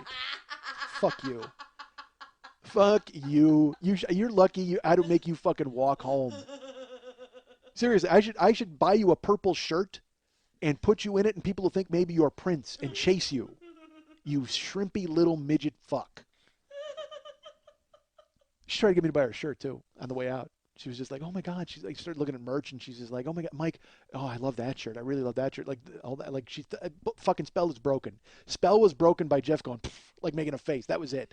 I knew that the key to all locks had been turned, and fuck you. You're lucky if you even get a ride home at this point in the beast. So we get in the car. I put her in the back seat. We're driving, and I'm just fuming. Now I'm in a black mood. I'm excited. I loved Prince, and I'm talking to Jeff, and we're having a good time. I'm ignoring her. She's trying to talk. She's leaning. Now she's trying to lean forward. Fuck, I could barely lean forward. She's lost in the beast. I mean, like you can't even. I didn't even know she's back there. She had to like roll up a megaphone and yell and to finally. Oh, she's there. Okay, so she's leaning up and trying to talk. And where are we going now? What are we doing? And I'm just like, you're going home. We're done. We're going home. So. I took her home, and I should say Jeff took her home. I rode along, and we get to her house, and she's like, well, I had a really good time, Jeff. Yeah, I had a really good time, Jeff. And I just sat and I didn't even say a fucking word. And she goes to open the door, and she goes, are you going to walk me to the door? And I said, I'm not even getting out of the car. Because I had been opening doors and all that stuff for the whole night, and I'm not even getting out of the car. And she goes, I wasn't talking to you. Oh! Wow. And, at that point, and look, Jeff was nothing if not charming and chivalrous and a good guy. And at that point, a good guy, he walks, that's what you do. You walk a girl to her door. And he looks at her and he goes, get out of the car. Get out of the car. And she just makes a face like she thought her wily, womanly ways was going to break up two friends. That ain't fucking happening, goddammit. That very night in the Dodge 1972 Polara, Jeff and Mike invented Bros Before Hoes. Right that second. No one had ever thought of the concept before then. Everybody else had always caved for pussy until then. But that night, with 5 words, get out of the car, the idea that it was okay to choose your friends over pussy was unleashed upon the populace for all eternity. The stone tablets were brought down, and Jeff was Moses in a fucking bow tie. And he told everybody, it's okay to side with your friends over strange pussy. It's okay. And I'll tell you what, you thought she was mooning over him all night? Imagine how I was mooning over him that second in that fucking car. When he said get out of the car, and she had to take her tiny wedding cake body and hop off of the Polara. Literally, she had to jump out of it because it was so fucking huge, the beast. She had to leap out of it like a child jumping off of a fucking garage roof into a snowdrift. She had to jump off of it and make that own walk of shame up to her own goddamn door under the light of her porch light. I just sat there in the passenger seat and smiled and just mooned. He chose me! He chose me! If I hadn't cried every tear in my head out during Purple Rain, I'd have sobbed right there in the fucking Polara. I was so happy. So happy and yet also still so angry. Couldn't believe I'd been burned by it. She walked, she gets in the house. We did wait for her to get in the house. Look, we're not animals. So we waited for her to get, we saw the door close. And Jeff looks at me and he goes, wow, that was fucking weird. And I'm like, yeah, that was weird. He's like, all right, you want to go home? You want to get something to eat? You want to go home? And I go, I don't want to go home. Just drive. So we took the Beast and we start driving. And as two young men who are out and about in the prime of their lives will do, they decide upon mischief. And by they, I mean me, because Jeff doesn't fucking care. He's just driving, and he doesn't care what happens. But I'm like, dude, we got to fuck something up, because I have just pent-up rage and emotion, and I'm freaked out about Chris, and I fucking, I love Prince so much, I got to destroy something. So Chris and Laura and Jeff and the Polara, the Beast, and fucking, I got to work this off somehow. So we do the only thing you can do with a huge fucking tank. We start running over mailboxes. All right, we do it. So we start driving all over Bolingbrook, and we just start fucking, we start hitting. It's not even, like, I don't even have a baseball, because normally you'd have a baseball bat and you destroy the mailbox. Well, we're just smashing them with the Beast, because the Beast is unstoppable, folks. We are just fucking, we drive up, we do you go up on a couple of lawns and do a donut, you start rampaging through, and again, you obviously you can't do it at more than one house in one block. You'll drive, and you're just driving, and you do that casual flick of your wrist to the right, and you just smash a mailbox and send it flying for distance. Fucking awesome. The Beast, it's like fucking driving Christine at this point. It's just got that low growl, and it's just, my mom's got the engine all souped up because my uncle fucking did it because he knew she had to cart 5 fat kids around, so the entire fucking thing is this monster vehicle. It's like driving a goddamn spaceship with just Dodge on the front. It's fucking evil and heavy. I will tell you that. You can feel the weight of it underneath it needs that engine to drag around the 11,000-pound carriage that it has. So, we do a few donuts, we smash some fucking mailboxes, and then we're just gunning for speed. We're driving as fast as we can down fucking side streets. And then, and look, I don't know who thought of this. I don't know if it was me. I'm going to assume it was Jeff, because Jeff could drive. So Jeff knew a little more about the physiology of cars and how they worked. I would have never even thought to do this, but Jeff, I think, looked at me, and he might argue with you, honestly, but he looked at me and he said, hey, let's do neutral drops. And I remember not knowing what it was. I remember after I found out what it was, I knew what it was. I just didn't know what it was called. A neutral drop is when you're in your car and you put it in neutral and you floor it. You fucking, to the floor, your engine is fucking, and you put your hand on the tree and you're holding it, and boom, you go from neutral into drive, and you just explode because the fucking engine is rolling. It's just not moving. The car is at top speed. It's just not moving. And then you put it from neutral into drive, and boom, you take off like a goddamn rocket ship. It's fucking awesome. So we got the lights out, okay? And we're on side roads, and we're, again, smashing mailboxes. We're driving around we're doing periodic neutral drops. And we wind up on a side street in some neighborhood. And again, we're terrorizing everybody. We've left this swath of destruction. And it's not enough for me. Because again, anything short of Prince himself showing up and telling me everything was okay, I'm never going to feel good about this night. I'm still pissed about Chris. I'm still pissed about Laura. But again, at least I have my Jeff. So we go to do a neutral drop. We do a bunch of them. We're fucking smashing mailboxes. And finally, we go on a side street. He turns the lights off. And I should tell you, the soundtrack for this evening is just laughing, because the Polara has no cassette deck. The Polara has no, it's way too early for CD players. We actually probably could have hired a 6-piece band to sit in the back seat and play. There's that much fucking room back there. Literally, when Laura was back there, I should have had a swing. She looked like a parrot in one of those, in like a cage with so much room around it. There was nothing for her to do. So we could have hired a combo, but we didn't. Instead, we drove around and laughed until we were sick. We were just fucking, I'm crying and laughing, and we're fucking howling. It's hysterical because you hit a mailbox and it goes flying. It's fucking hysterical. I'm not going to lie to you. I would still do it now, quite frankly. So if I knew where any places where there were mailboxes, and if I didn't think people had cement in them, because now I think of the consequences, folks. Back then, I didn't think of the consequences. I mean, that car was my dick, and I was just going to ram it into anything that I possibly could. Honestly, that's all that was happening. I was just happy, honestly, to be out with my buddy. My buddy's back from school. Jeff's back. It's exciting. We're having a good time. It's just like old times. We just saw fucking Prince. This is amazing. I've erased the fucking Lord of Blot from my fucking mind. I don't worry about Chris. All I know is we're out smashing shit, and it's fucking great. It's like it used to be. So now we're on some dark side street, we're laughing and fucking howling, and he turns the lights off, and he fucking hits the engine. He's got it in neutral, and we're fucking cracking up. And he's just revving the engine, and I'm sure people are fucking hearing it, and they wonder what the fuck's going to happen, because all it is doing is getting louder and louder. We're not moving anywhere. We're just sitting in one fucking spot. He grabs the fucking tree. He pulls it in a drive.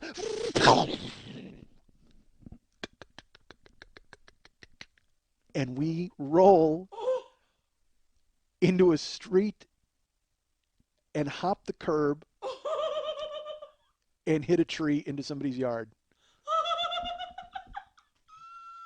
It was this huge raving noise, and then he pulls it into drive. Nothing, just the loudest noise I've ever heard in my life. It was like we dropped an anchor. It was the it's gone.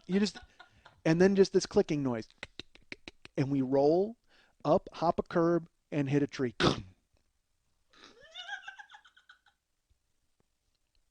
Now people are coming out.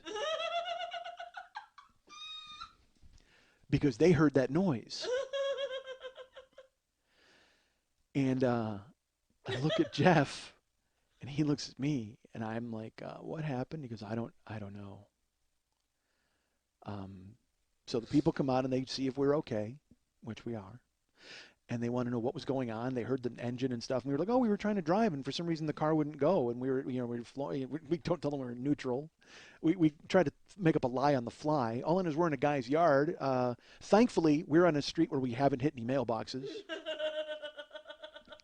We're far away from the scene of those crimes because we were very smart. I will tell you this. We didn't just fucking recklessly do donuts and smash mailboxes in one block. You can't take out one block. You got to spread your disaster throughout the fucking city.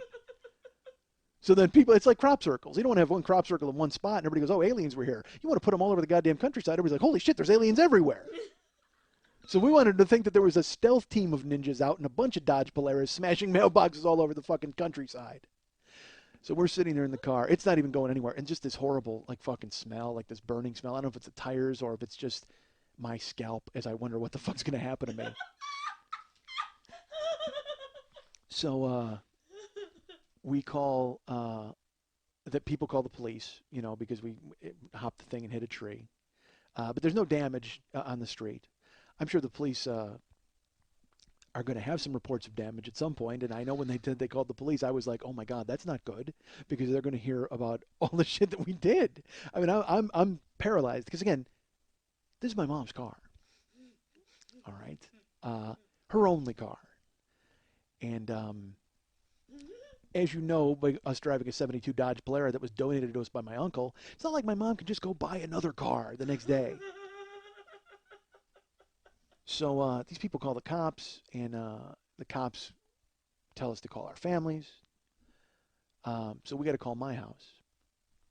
And I tell my mom, I go, Mom, something happened with the car. And she freaks out. She's like, what? What the fuck happened to the car? I said, Mom, I don't know. We were driving, and then there was this huge noise, and then the engine just didn't work, and we actually wound up hopping a curb and hitting a tree. And when Jeff had told his parents, he called them and told them what had happened. But the thing was we had to go to my house because Jeff's car was at my house, and then he had to drive home from there. But when he called his parents and told them that, they're like, are you all right? And I told my mom, and she's like, what the fuck were you doing? I was like, nothing, and she's like, all right, well, Dan will come and pick you up. So Jeff and I are standing there, and we're like, we got to get our story straight, dude. And so we decide that we were driving, and for some reason the car was sticking, like it wasn't going. And so Jeff, he probably shouldn't have, but he started to rev it up, and he put his foot down, like to the floor. And when he did that, there was this huge noise, and then we jumped the curb and hit the tree. So they actually have to tow the car. We have to wait for a tow truck, and then we have to wait for Dan to come over to tell him where we are. And Dan's not from Bolingbrook, so he has to fucking find out where he's going.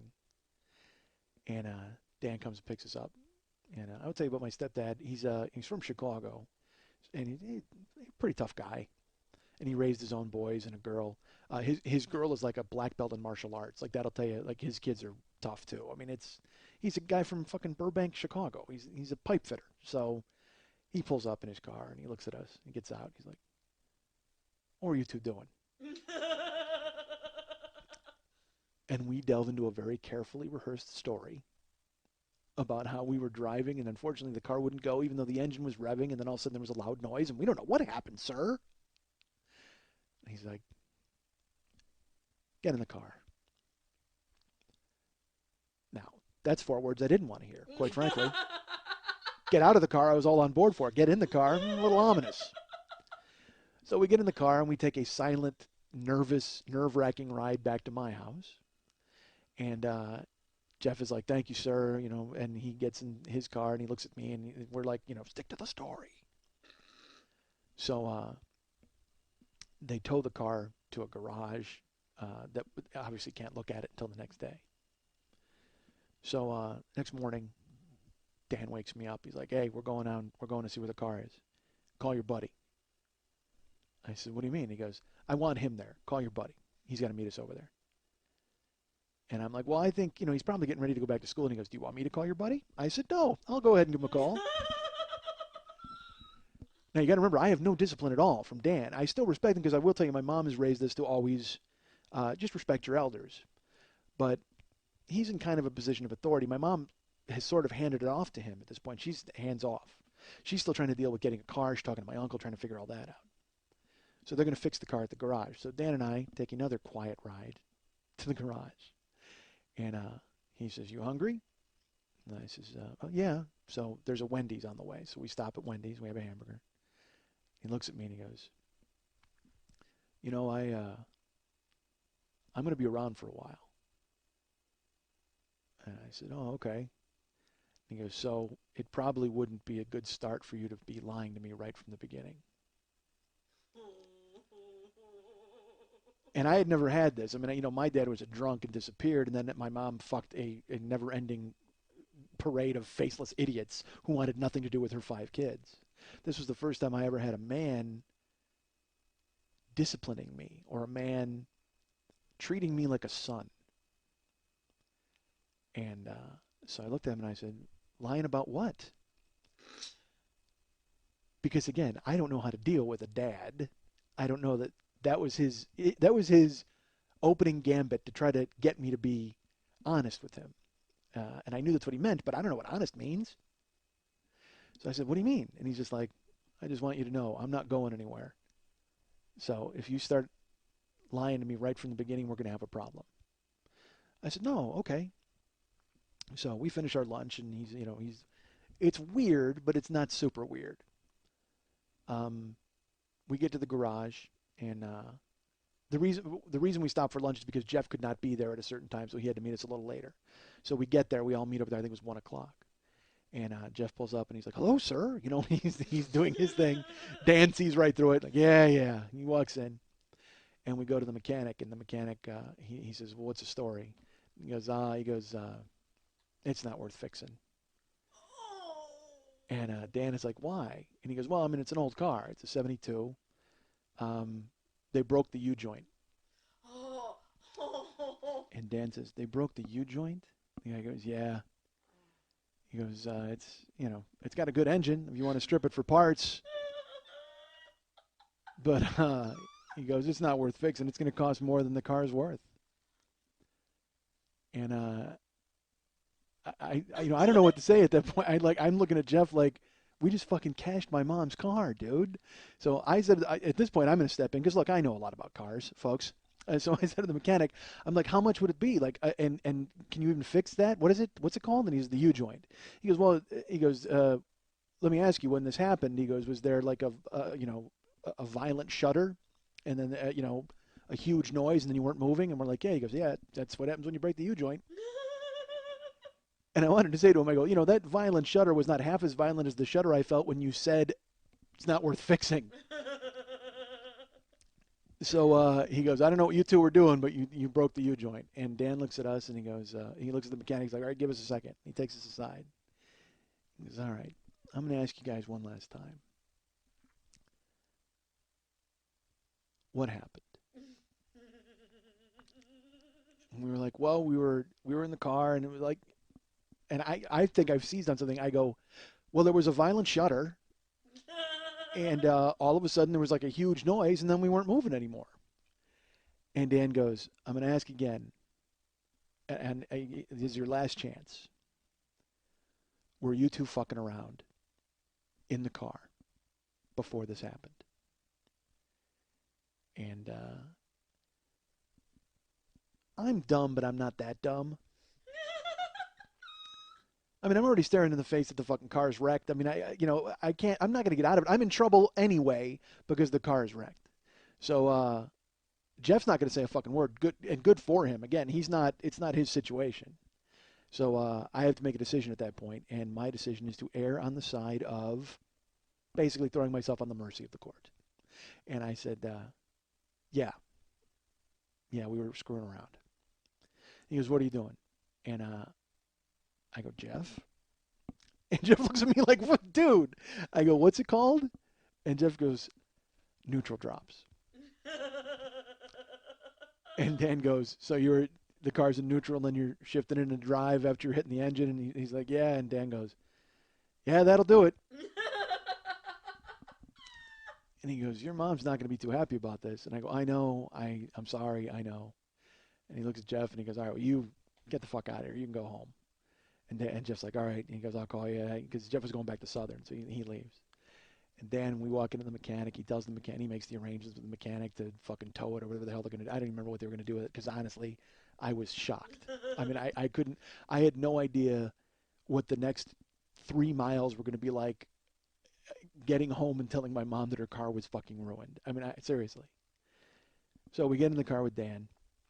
I get in the car with Dan, and we're driving, and it's quiet. He just goes, I wish you'd have told me you were fucking around right from the beginning. I said, well, I don't, I can't do that. I mean, I thought I could, and he goes, you thought you could fucking get out of it. I go, yeah, I thought I could get out of it. He goes, you're always going to get found out in this life. You need to realize that. No matter what you do, it's always going to come back on you. So you might as well own up to it like a man right at the beginning. I said, all right. So we drove, get to my house, we walk in, and my mom's going to murder me. Because the thing is, Dan he's doing all this running around because he has the car, but he has no say in the discipline at all in the house. But he's just going to be the messenger. We're going to walk in, he's going to tell my mom, and I'm going to get fucking killed. So we walk in, my mom's upstairs at the kitchen table. And I should say, Dan was very stern with me in the car. He wasn't mean, but he was I was used to my mom. My mom was crazy, emotions and screaming and yelling, or nothing. My mom was all or nothing. My mom was basically me with tits. So just either prone to fits of rage or to one-word answers. That's it. Well, Dan was being calm and being reasoned and being stern, but not yelling, but just making sure that I knew the gravity of the situation and basically what I was going to be walking into at the house. So he's being that way, and then we get in the house, and we start walking up the stairs, and he takes the stairs 2 at a time. I'm like slumped down. I'm walking like Michael Cera in Arrested Development, like with my head slumped. And he takes the stairs 2 at a time, and he walks up. My mom goes, so what's going on? And he goes, well, honey, we're going car shopping. And she says, why? He says, they said the car's not worth fixing. He goes, they broke the U-joint on it, and there's nothing they can do about it. And by this time now I get up into the kitchen, and I'm standing there. My mom looks at me, and she goes, what the fuck did you do? And Dan goes, don't blame him. He didn't do anything. And my mom says, what do you mean? And he goes, it's an old car. It's 1972, honey. You're driving a 72 car. Things happen. He goes, if anything, you should be happy they weren't on the freeway. The mechanic said, or highway. We say highway in Chicago. He said, the mechanic said if they would have been on the highway and something like that happened, the car might have rolled. So you should be happy that they're fine. Everything's fine. Get you a new car. Don't have to worry about the old car. Let's go take a look at some cars. And I'm standing there. I can't fucking believe. I haven't even had to say a word yet. I haven't had to answer for anything. I'm just standing there, and I'm trying not to let my face betray the fact that that I'm getting away with this, or that he's lying, or that I fucked up and I neutral dropped and smashed mailboxes all over the goddamn town. I mean, I don't know what to say. I just shut the fuck up. For the first time and smartest time and only time in my life, I just shut the fuck up. I stand there and let him do all the talking. And because there was one thing I always knew about Dan. Dan had only been there a little while, but we all recognized that my mom was happier around Dan. And I think that's one of the reasons we didn't mind the fact that Dan lived in our house, because it took the heat off of us.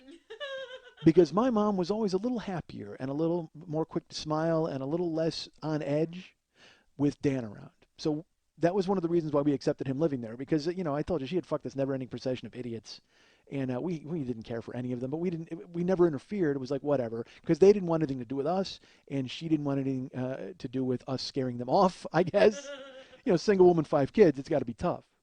But with Dan, he embraced it. Like, he was happy to be there. So he basically gets her to smile, and she's like, oh, all right. And he's like, well, why don't we go today? And she's like, yeah, we can do that. So she gets up and she leaves the kitchen. And I'm astonished at my luck. And as she walks out, Dan smiles, and he looks at me, and his smile is gone. And he walks up to me, and he goes, and he said something that, he says to this day, he had never said it to me. He had never called me this in the entire time that he had lived there. He'd only been there a few months. But this is the first time he ever called me this, and he still calls me it to this day. And he leans up to me, and he walks, and he gets real close, so he's quiet because my mom's still there. And he goes, that's one, buddy boy. And I looked at him, and he goes, this stays between us. But I'm going to tell you, you're almost a man. You need to start acting like one. And I said, yes, sir. And he goes, get out of here. And I went into my bedroom and closed the door. I didn't know how to deal with it. Like, I was crazy. I was feeling something, but I didn't know what it was. It was just, I was relieved, of course. But I put my headphones on, and of course, I had to play Purple Rain because that's all I'd been playing. And I hadn't had a chance to even think about the concert because the fucking shit happened with the car. I hadn't had a time to relive it. So I wanted to listen. So I put on the cassette tape, and I sat there and I thought, and I was like, why? What is this feeling? I don't even know what it is. And I thought about everything that had happened, and I thought about, how I'd blown it with Chris, and the fact that I had missed Jeff, but then he was back, and then I'm listening to the cassette, and it dawns on me. Purple Rain starts to play, and I start to well up again, and because I just can't help it at this point. But now, I'm not going to cry because I might have lost a girlfriend, and I'm not going to cry because I had been redeemed by my best friend. But at this time, I realized now that I felt like that maybe I had found a dad, and I cried for the 3rd time in 4 days. And I wasn't embarrassed about it at all. You guys can get me at Mike and MikeSchmidtComedy.com. You guys can find me at Facebook.com/the40-year-old-boy. You can follow me on Twitter at Twitter.com/the40-year-old-boy. You can follow our friend Lily Von Stupp on Twitter at Twitter.com/Lily Von Stupp. You can find her at Twitter.com/MNTs. But if you want to write her a personal note and find out how many times we had to sit here and wait for me to get that right at the end, you will go ahead and write her at Lily at burlesque411.com. That's Lily, Lili, at burlesque411.com. Zazzle.com/40-year-old boy. Please buy all his stuff.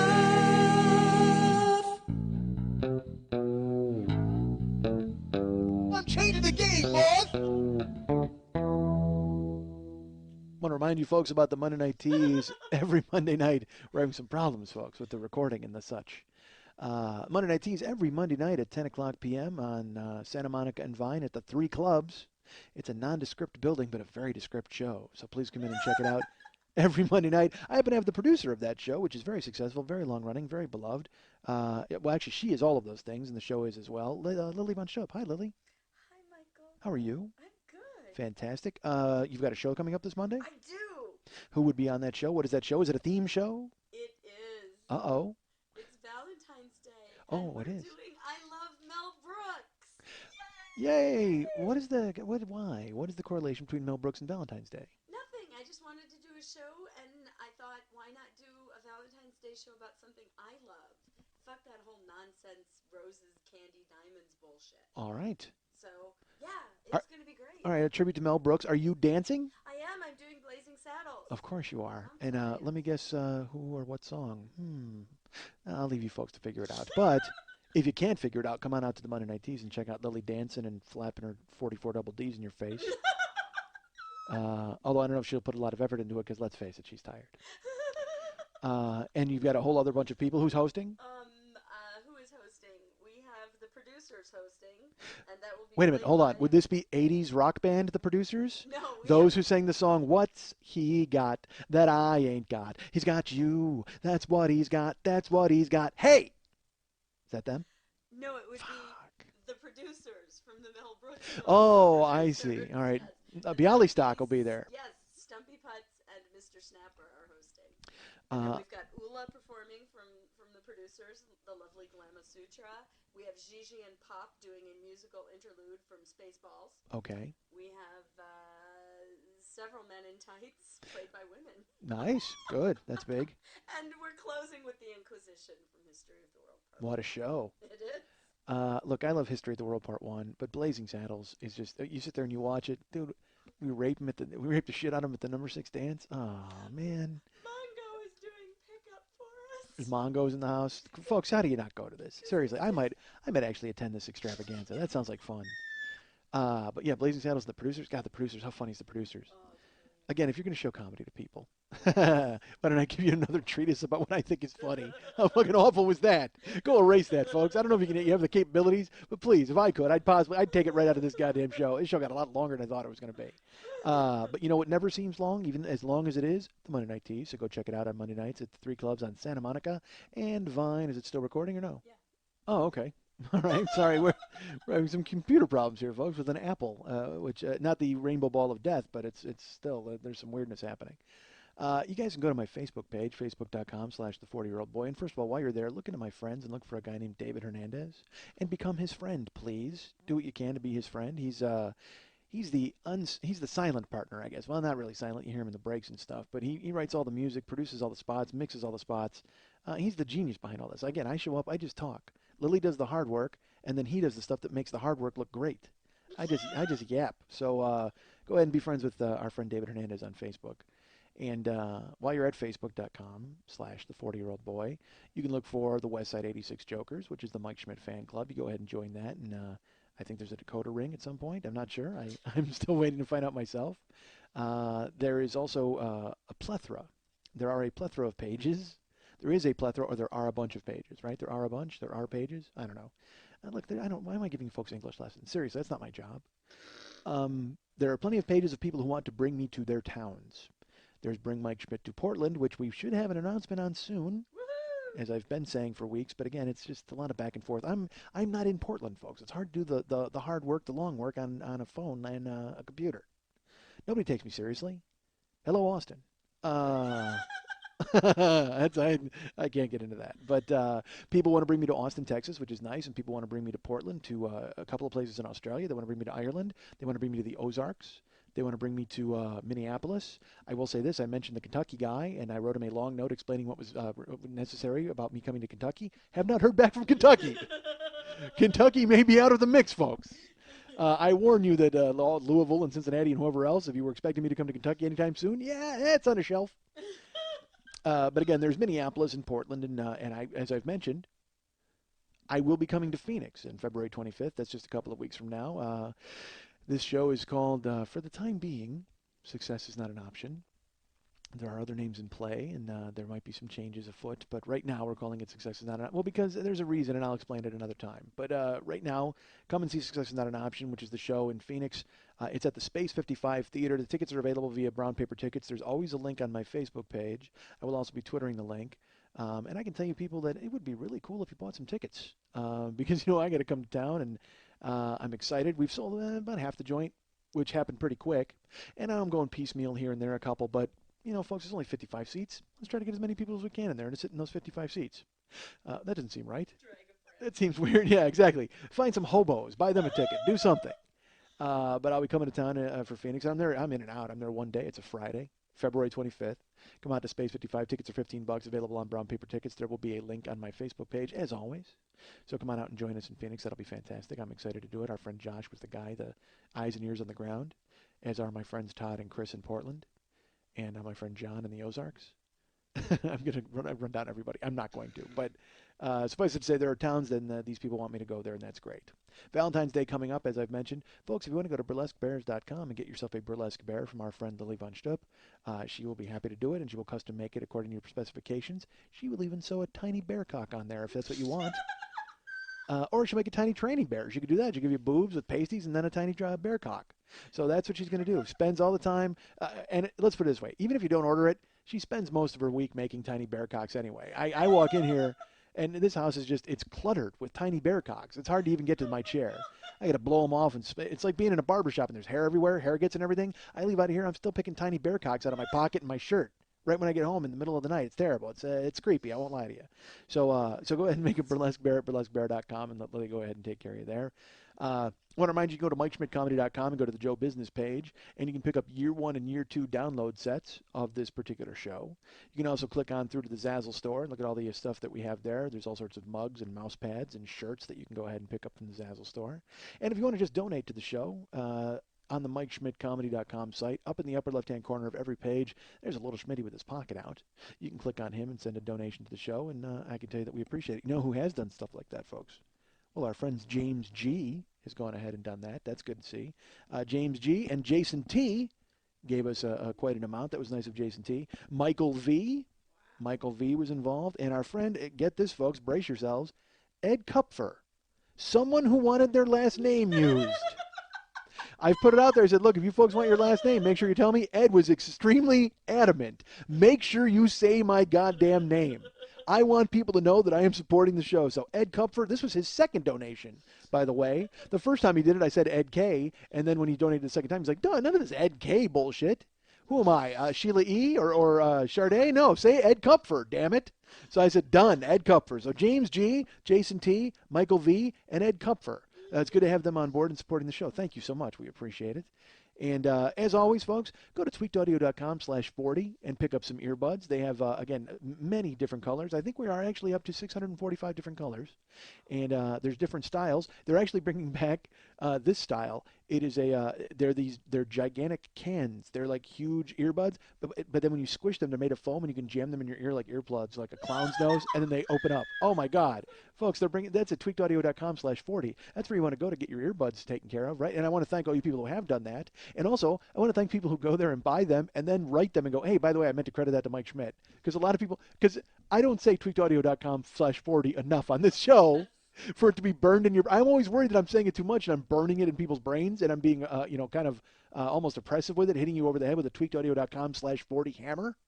But no, because these people are forgetting, and then they'll buy it, and then after the fact they'll write Bruce, and they'll be like, oh, Bruce, I forgot to tell you, this is for Mike Schmidt. And then Bruce is always kind enough to credit me, because if he might not, he didn't have to. He runs the big conglomerate of tweakedaudio.com/40. He sits there in his glass tower and stares down at people at his headquarters in the Middle East. Hey, that's right. These are made by Muslims, folks. Enjoy these earbuds. Tweakedaudio.com/40. And Muslims make the best earbuds because they have to find the comfort level to fit under their burqa heads or whatever those things are. They're crazy sheik hats. What are they called? A veil? I don't know what it's called. But you never see a sheik wearing earbuds and you're like, oh my God, they must hate them. No, they all buy the tweakedaudio.com/40 earbuds because they fit perfectly under their sheik hat and they're comfortable. So there you go. I don't know what it's called. Sheik hat. I'm not from there. I'm not from Riyadh. You're singing a Sheik Hat song? Good for you. Aw, Sheik Hat. Put in your earbuds right now. How did that sound? Good? Because as I've told you, that tweakedaudio.com/40 does not only channel the music properly and make it sound good, it also fixes any flaws in the singer's voice. So as flat and tone deaf as I'm going to sound when I sing something, you listen to it in the tweakedaudio.com/40 earbuds, and believe me, it is going to sound amazing. As a matter of fact, I want another crack at Lou Bega. I want to hear Mambo No. 5 because it's going to sound fantastic. I'll be honest with you, fuck Lou Bega. Montel Williams himself could do the song. If Montel Williams sang Mambo No. 5, I could actually put in the earbuds from tweakedaudio.com/40 and it would sound fantastic. It would sound just like Lou Bega. I don't know if that's fantastic, but it wouldn't sound like Montel Williams, which is good for all of us, right? We don't like him. I'm not a fan of him and having cancer and making juice for everybody. Fuck that. Go host a talk show in your house and leave the rest of us alone. I'm not a fan. And now I got to go home and do my homework for Paul Goebel. God damn it. Unbelievable. Watch this show. I'm the guest. God damn it. Watch what I like. For 1 week, watch what I like, Paul. Oh, I'm glad he didn't tell me because I found that. Did you know this? All right. folks, far be it for me to disparage fellow comedians, particularly ones who make $800 million a year. But did you know that Larry the Cable Guy has a show on the History Channel? Yeah, that's right. Larry the Cable Guy has a show on the History Channel, and it's called Only in America, as in only in America could a comedian acting like an ignoramus have a show on a channel dedicated to our nation's history. Seriously, why did they get Larry the Cable Guy? It makes no sense. And although, I mean, let's be honest, he does have something. There is something historical about Larry the Cable Guy's show on the History Channel. It is actually the first time on the History Channel that Hitler is the second least likable person in the programming that they use. So that's certainly historical in its own way. Man, fucking Larry the Cable Guy, you got to be shitting me. People who watch the History Channel have to be so pissed because I just picture them all at home with their pipes and their mustaches and just fucking their Einstein haircuts and just furious. They want to tune in and see the Battle of the Bulge, and there's fucking Larry the Cable Guy digging a ditch or whatever the fuck he is on there. God damn it. That has to be and again, they would put it in historical parlance. Anybody who watches the History Channel, they'd just be like, dude, this is a hillbilly cost. That's what it is. It's not a Holocaust. Holy shit, this is a hillbilly cost dropped right in our laps. And I seriously never forget, folks. We must always remember the hillbilly cost and the night of the long sleeves when the purge of the Cable Guy was made from the streets of fucking Berlin. These people have to be so fucking horrified to sit there and watch fucking Larry the Cable Guy ruin history. That's what he's doing. When you first saw him, you were like, this guy's terrible. But did you ever think he would ruin history? Nobody gave him that kind of weight. Nobody gave him that kind of gravitas. Everybody just thought, well, he's an innocuous comedian who I don't care for. But now he is trotting upon the very history of this great land of ours. How can you sit back and let it happen? God damn it. Put your pipe out, shave your mustache, and cut off your Einstein hair and fucking do something about it. Go ahead and fucking get nice.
Why do I spit out this random bullshit that nobody fucking cares about? I am peddling obscenity.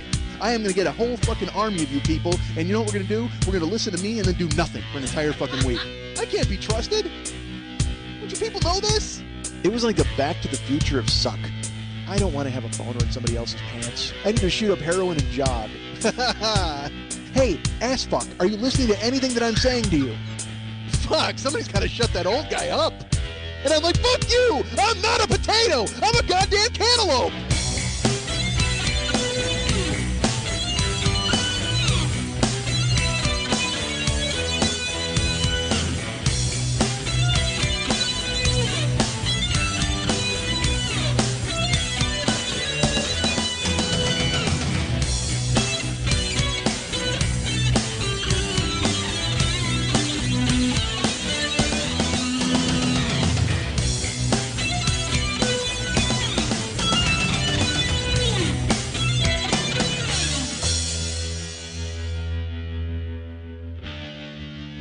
Hi, Mike. Hi, Mike. Hi, Mike. Hi, Mike. Hi, Mike. Hi, Mike. Hi, Mike. Hi,